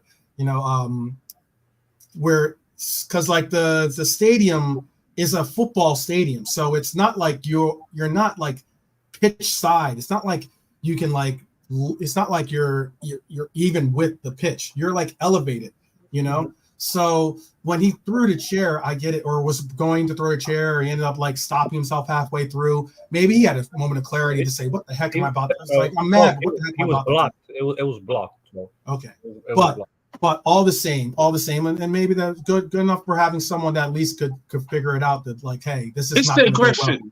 The chair thrown was a sign of aggression. We've all been there when, I don't know, let's say you've had an argument with your missus and you might have smashed something. Do you know what I mean? You weren't going to get hurt. Do you know what I mean? But you've let go of that aggression. Do you know what I mean? Or you. What I normally do if I'm pissed off, I put on. You want to break something sometimes. Chances are you probably going to break something. I put on Street Fighter. I put on Street Fighter and go bad up someone on there and give him some dragon punches. That's what I do. Do you know what I mean? Or play football and beat them 12-0 or something like that. That's me, or press ups or whatever. Do you know what I mean? But can I ask a quick question though too? So obviously I know Chris saw the whole thing go down as well. I watched the game as well too, but and I've watched repeated like other angles and everything else and yada yada. But what's very interesting is that it'd be one thing if this was just game ended, they turned and said, "Let's go kick someone's butt in the crowd." That's not the case. It wasn't like game ended, oh, there's someone threatening my family, let's go protect them. More so, there's little ruckuses or little mini fights breaking out on the pitch afterwards too. Like after the game, they were not happy. Let's just be honest. And like, as in, I know the commentators kept talking about, look at Suarez in the middle of this one, and he's pushing and he's yapping in this guy's face, and they're going back and forth. Look, it's a tribal concept when you see this, and especially when it's a nation, it's international. It's one thing, I get it when we're a club, like as in Liverpool is a global thing. There's some of us that will like see another red in trouble and run to their defense. And there's other Reds out there probably that will be like, oh, you know what? I don't like him because he's an American. Or I don't like him because he's, he's from Ghana, or whatever, something stupid like that.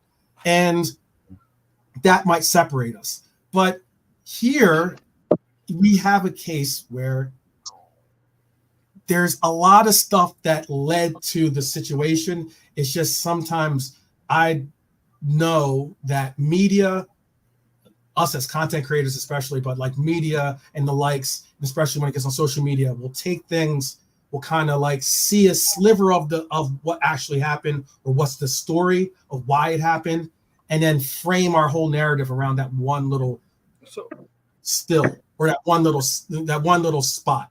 And what I'm saying is there's a lot of components in this that need to be addressed and have to be held accountable. Not saying the players should should not be held accountable for their actions. I absolutely think they should, but I also think that, look, it goes with the organizers. Comet Bowl's got to take accountability for this. It goes with the lack of or the lacks of security. You know, it has to go with the fans have to take some accountability too on their actions, because look, they could have easily said, you know what, we're bigger than this, we're better than this, and turn the other cheek, but they didn't. You know, so a lot of these things go under the pretense of I'm about accountability should be recognized by all characters involved, and unfortunately, there's a lot of characters involved in this scenario. 100% agree with what you're saying, but going back to what I said earlier, they're all young. Do you know what I mean? I'm in my late 40s. Do you know what I mean? So I can go by my experience and play the tape forward of what will happen if I punch this guy in his face and moonwalk up and down his cheekbones. I know what will happen. You know what I mean? I can play that tape forward. It's not going to look pretty for me. Are you wearing one glove when you do it? Are you wearing one glove when you walk? No, it's joking. You wearing one glove when you walk? What glove? I didn't have any gloves at the time. It wasn't cold. I know England's cold, not as cold as Canada, but that's just a Michael Jackson. That was a Michael Jackson. I got you. He. See what I'm there. Anyway, but it's like they're young. They're not thinking that. They're just red, and there's no calming them down. And you get some guys who are, I'm sure we've all got friends. I'm sure we all got one friend who's a hothead. Do you know what I mean? A hothead. Sure, and it's like, boy, sure. if you're going out drinking, I might avoid going out with this guy. Do you know what I mean? Because some shit always goes down with this guy. You know, as people mentioned, as Chris mentioned, there's a lot of people there who can't hold their liquor. Do you know what I mean? And all this sort of stuff. So it's a combination of alcohol, conversation of energy being transmitted, hatred, their own frustration of losing the game. All this is a concocted mix which caused this. And as I said to Chris and to the other guys, what will happen from this catastrophe will then breed a new legislation in regards of having more security, separating the fans, so that this won't happen again. Because if it happens again... I agree, but that's just horrible. The fact that we have to separate the fans like that. I get that it's done. I get that it's done in other countries. I get it's done in a lot of different concepts of the game. But being realistic, you know, the sheer fact that you're going to have to get to a place and point where you can't have this global accepted global game be just appreciated and being able to watch, and I understand the camaraderie and everything else, but to be able to watch the game and enjoy the game, whether you're sitting by your rival or not, it should be a place where you as an adult can be able to root on your team and root on those players, but not have to go so visceral to start getting racist or getting angry or getting violent and all those different little things that we see that are the negatives of the game. I'm wishing and hoping that we can overachieve that in this conquest, and that's what. Yeah, but as just to quickly end, not to say end it because it's the conversation. But what I will say, as human beings, right, regardless of race, do you know what I mean? You're always gonna get dickheads. Do you know what I mean? There's always a dickhead that's out there. You know that old saying, "A fool is born every minute." You know what I mean? You know. Chris Rock said it one time as well. You know what I mean? You got black people and you got ninjas. Let's use that word. Do you know what I mean? So if you know where I'm going with that, you always got people who's going to bring down, who's going to be the person to bring down a whole entire unit. You got people now who are sexual predators. You got people now who are got weird fetishes and stuff like that. You've always got freaks out there. You've always got people out there. We can't control the masses.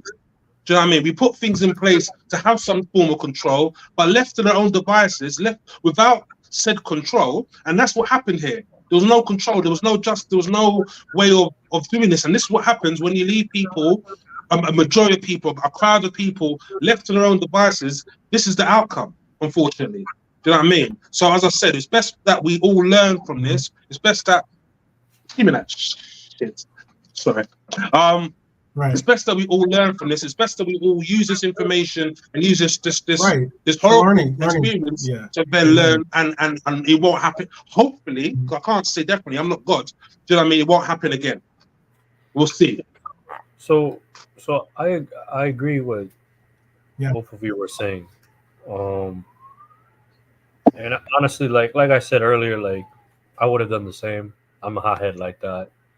I'm like, you're gonna hurt I mine. knew I'm it. gonna, yeah, I'm I gonna knew get it. my I'm gonna get my lick back. Like, you want to touch my own eye? I'm gonna get my lick back. I don't care. You know what I mean? I might fail by doing so, but I'm gonna do what I have to do.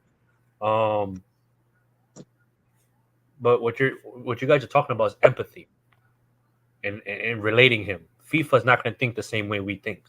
They're gonna make an example. They They're want to gonna make an example. Yep. and they're gonna set an example. So unfortunately, whether we like it or not, the images don't look good. So whether I agree or disagree, like I said, I'm with Nunes. I support him. It doesn't. You know what I It's mean? not a good look. I'm not saying it's a good look. Yeah. You know what I mean? Right. So unfortunately, he's gonna be the example for players going forward. Unfortunately, it is what it is. Now, do I think it's gonna be what everyone's saying a year ban? I doubt it. I don't think so because, like I said earlier, Uruguay hired a lawyer. So if any federation is hiring a lawyer, that means they feel like they can win a case. So he might get hit with a fine or might get hit with a couple of games or something. The question No, I I sorry think to cut you, I think Chris. it's also they're hiring a lawyer also because he's an American one and he's hitting Yeah, someone, so therefore they can be sued as well. Yeah. And The question I ask is, what would have happened litigation if he claim. had flung the chair into the crowd and it had hit somebody? Then I would have felt that would be like a year ban. Do you know what I mean? Because No, but he Yeah. did You hit know a what I mean? fan, though. Right. He did hit, he hit a couple of fans though. I don't know if you guys seen the video. He said a not couple with the of- chair. Oh no, Not with the his chair. fist and stuff, I with get the it. No, fist. but that's what I'm trying to say. If Yeah. he'd thrown the chair into the crowd and He got knocked hit out a few first though. grannies, He got hit a few he got hit senoritas and a first, few too. senors, you know? Right. Mhm. So he could be saying it. He could say it's self-defense in the sense of he got punched, he got hit first, and then I saw Yeah. him start to swing back and try. No, 12. He wasn't punched. He was sucker punched. That was a sucker Yes, punch. yes, with a hammer punch too. Yeah, it was like it was a guy throwing that kind of. I was By like, the, you know, by the punch priest, someone? the Like, what are priest, you the doing? Colombian priest. The priest. He's talking about the priest. It was MC Pasta. Can't touch this. Yeah, there we go. Mhm. Oh man, look, I hope he doesn't get suspended. If he does get suspended, personally, I think that he should be suspended only for his international games. I don't think he should be suspended for his club matches. I don't think that that's right to that your actions on the international also correlate to your club. I know that that's not going to be the case. I know it does definitely. Suarez, we've had an incident where Suarez got suspended, ended up impacting us at Liverpool. Again, that's the reason why I'm emphasizing it even more so now, is that I don't want to see that happen. I don't think it should happen. And even when it did happen for Suarez, I didn't agree with it happening.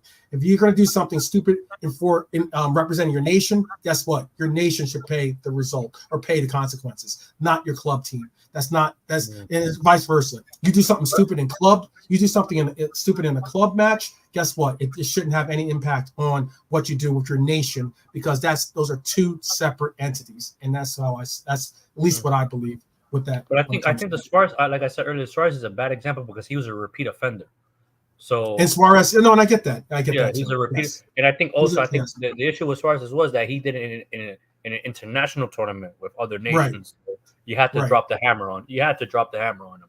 Right. So, I mean, this is after we'll biting see. ears. This is after, handballs. This is after racial slurs. Like, he has a long storied history. Oh, yeah. It's one of the reasons why I was chatting on another channel, and they're going through their Premier League all-time 11, and they put Suarez as one of the all-time 11 for as a selection for the striker for the Premier League era all-time 11.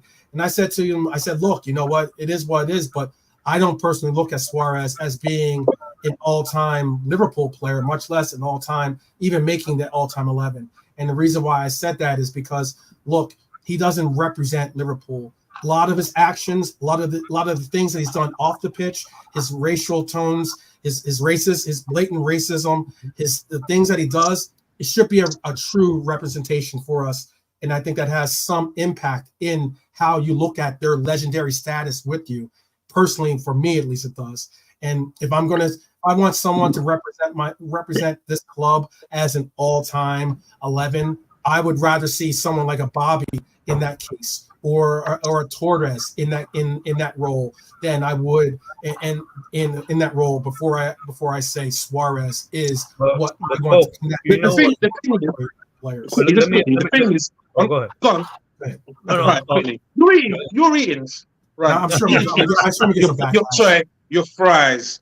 I know you the guys. thing is, people have short memories, and the thing is, and I'll use this as an example. People will always like 12th man rightly said, brought up the disadvantages of Suarez, but people won't think about that. When people think about Suarez, they'll think about the magical goals he scored, the dribbles, the nutmegs, and all that sort of stuff. No one remembers the bad times, the games that we lost, or the games that we suffered because we couldn't have him because he had how many game bans and stuff like that. They'll only remember the good times, and that's what they hold dear on. Suarez is a fantastic player for us. Do you know what I mean? I've got one of my oldest friends from school. He's African, and when we got Suarez, I remember him cussing because he was saying he doesn't like the guy because it cost. I think it was Nigeria in one of the World Cups. Was it a handball or something? Yeah, it was Ghana, right? Ghana, right? It was Ghana. Sorry, yeah. And so he was like completely against the Suarez sort of thing. Do you know what I mean? And anytime we chat about football and stuff like that, he'll always sort of saying like, "I've been telling you guys about Suarez. I've been telling you guys." Do you know what I mean? He was completely and utterly right about Suarez from the get go. Do you know what I mean? But that's what I'm trying to say. But so he remembered, he held on to the bad points of this guy and had warned us. But as I said, most people will think of Suarez or look at the compilation of Suarez greats on YouTube and see this fantastic player, but forget about the devastation that he caused in his wake and the games that he could have cost us, because potentially we could have won the league. Yeah, you have to weigh that in. Look, even if I can never see myself as a Chelsea fan, but I mean, like, look, I wouldn't be up there like pounding my chest over John Terry, for instance, simply because I know what character person he is. And I would be like, look, that's not if I'm going years 10, 30, 40, 50 years down the line, I don't want this guy that might have been a phenomenal athlete, but was a complete a-hole. I don't want that to be connected to my club. That's what I'm trying to get across. I say that legendary status has to have some connection to that. I don't know if you know this, 12, because I know you've been like looking into what happened between Uruguay and Colombia. But there's reports now that Jimenez did like a racist gesture to one of the Colombian players and stuff. Mm-hmm. So it's much more.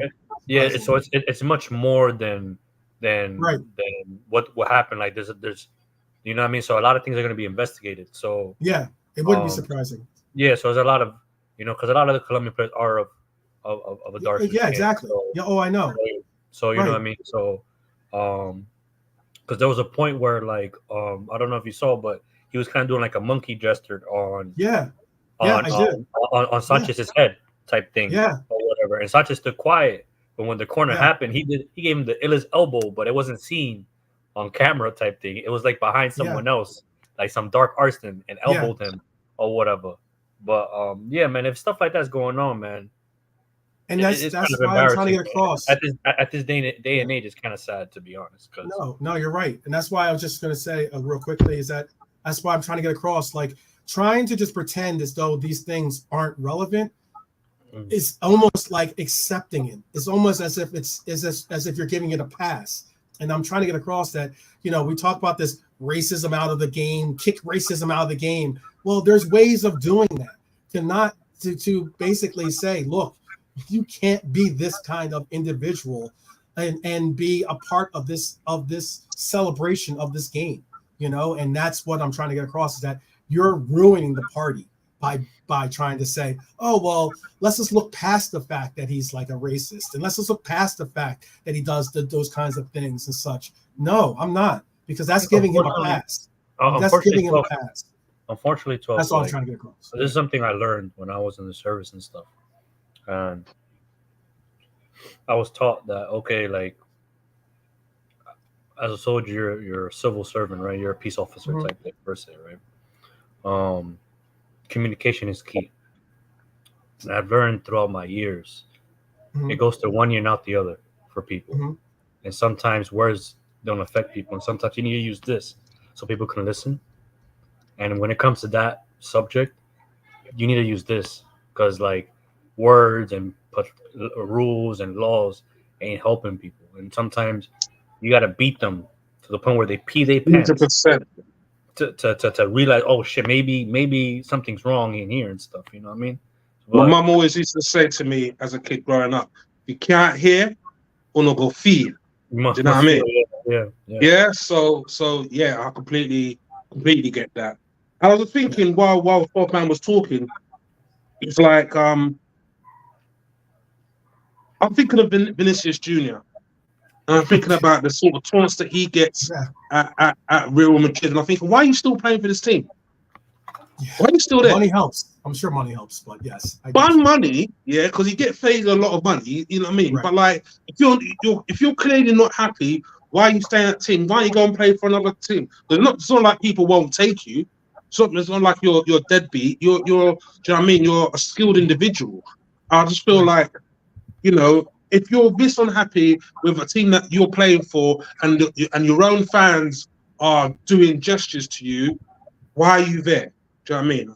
I can't get into the mentality of it because I don't. That's not what's happened to me. That's just what I would do. Do you know what I mean? I'm just like, you know what, enough's enough.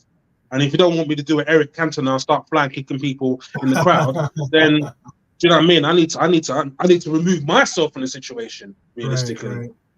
Right. You know, Yeah, but it's yeah. a touchy, I understand it's a touchy situation. I know, you know, race. The thing about racism and things about like a lot of these subjects that we're talking about are very, very like, you know, powder keg style conversation points. Does anyone know what that means? Mukbang sounds like from Thailand. I don't know. I don't know. Sounds It's Korean. Korean. Yeah, I think it's Korean. What Mukama? What does that mean? Mukama. Mukbang. Sounds like something from Ongbak. I don't know. Yeah.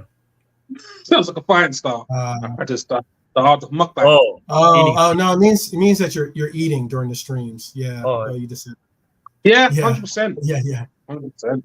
I still got bangs, nothing. like in Korea, they like they'll do like there's a bunch of streams where they like eat food, and it's like they eat a bunch of food and stuff like that. I think that's what it pretty much comes a lot.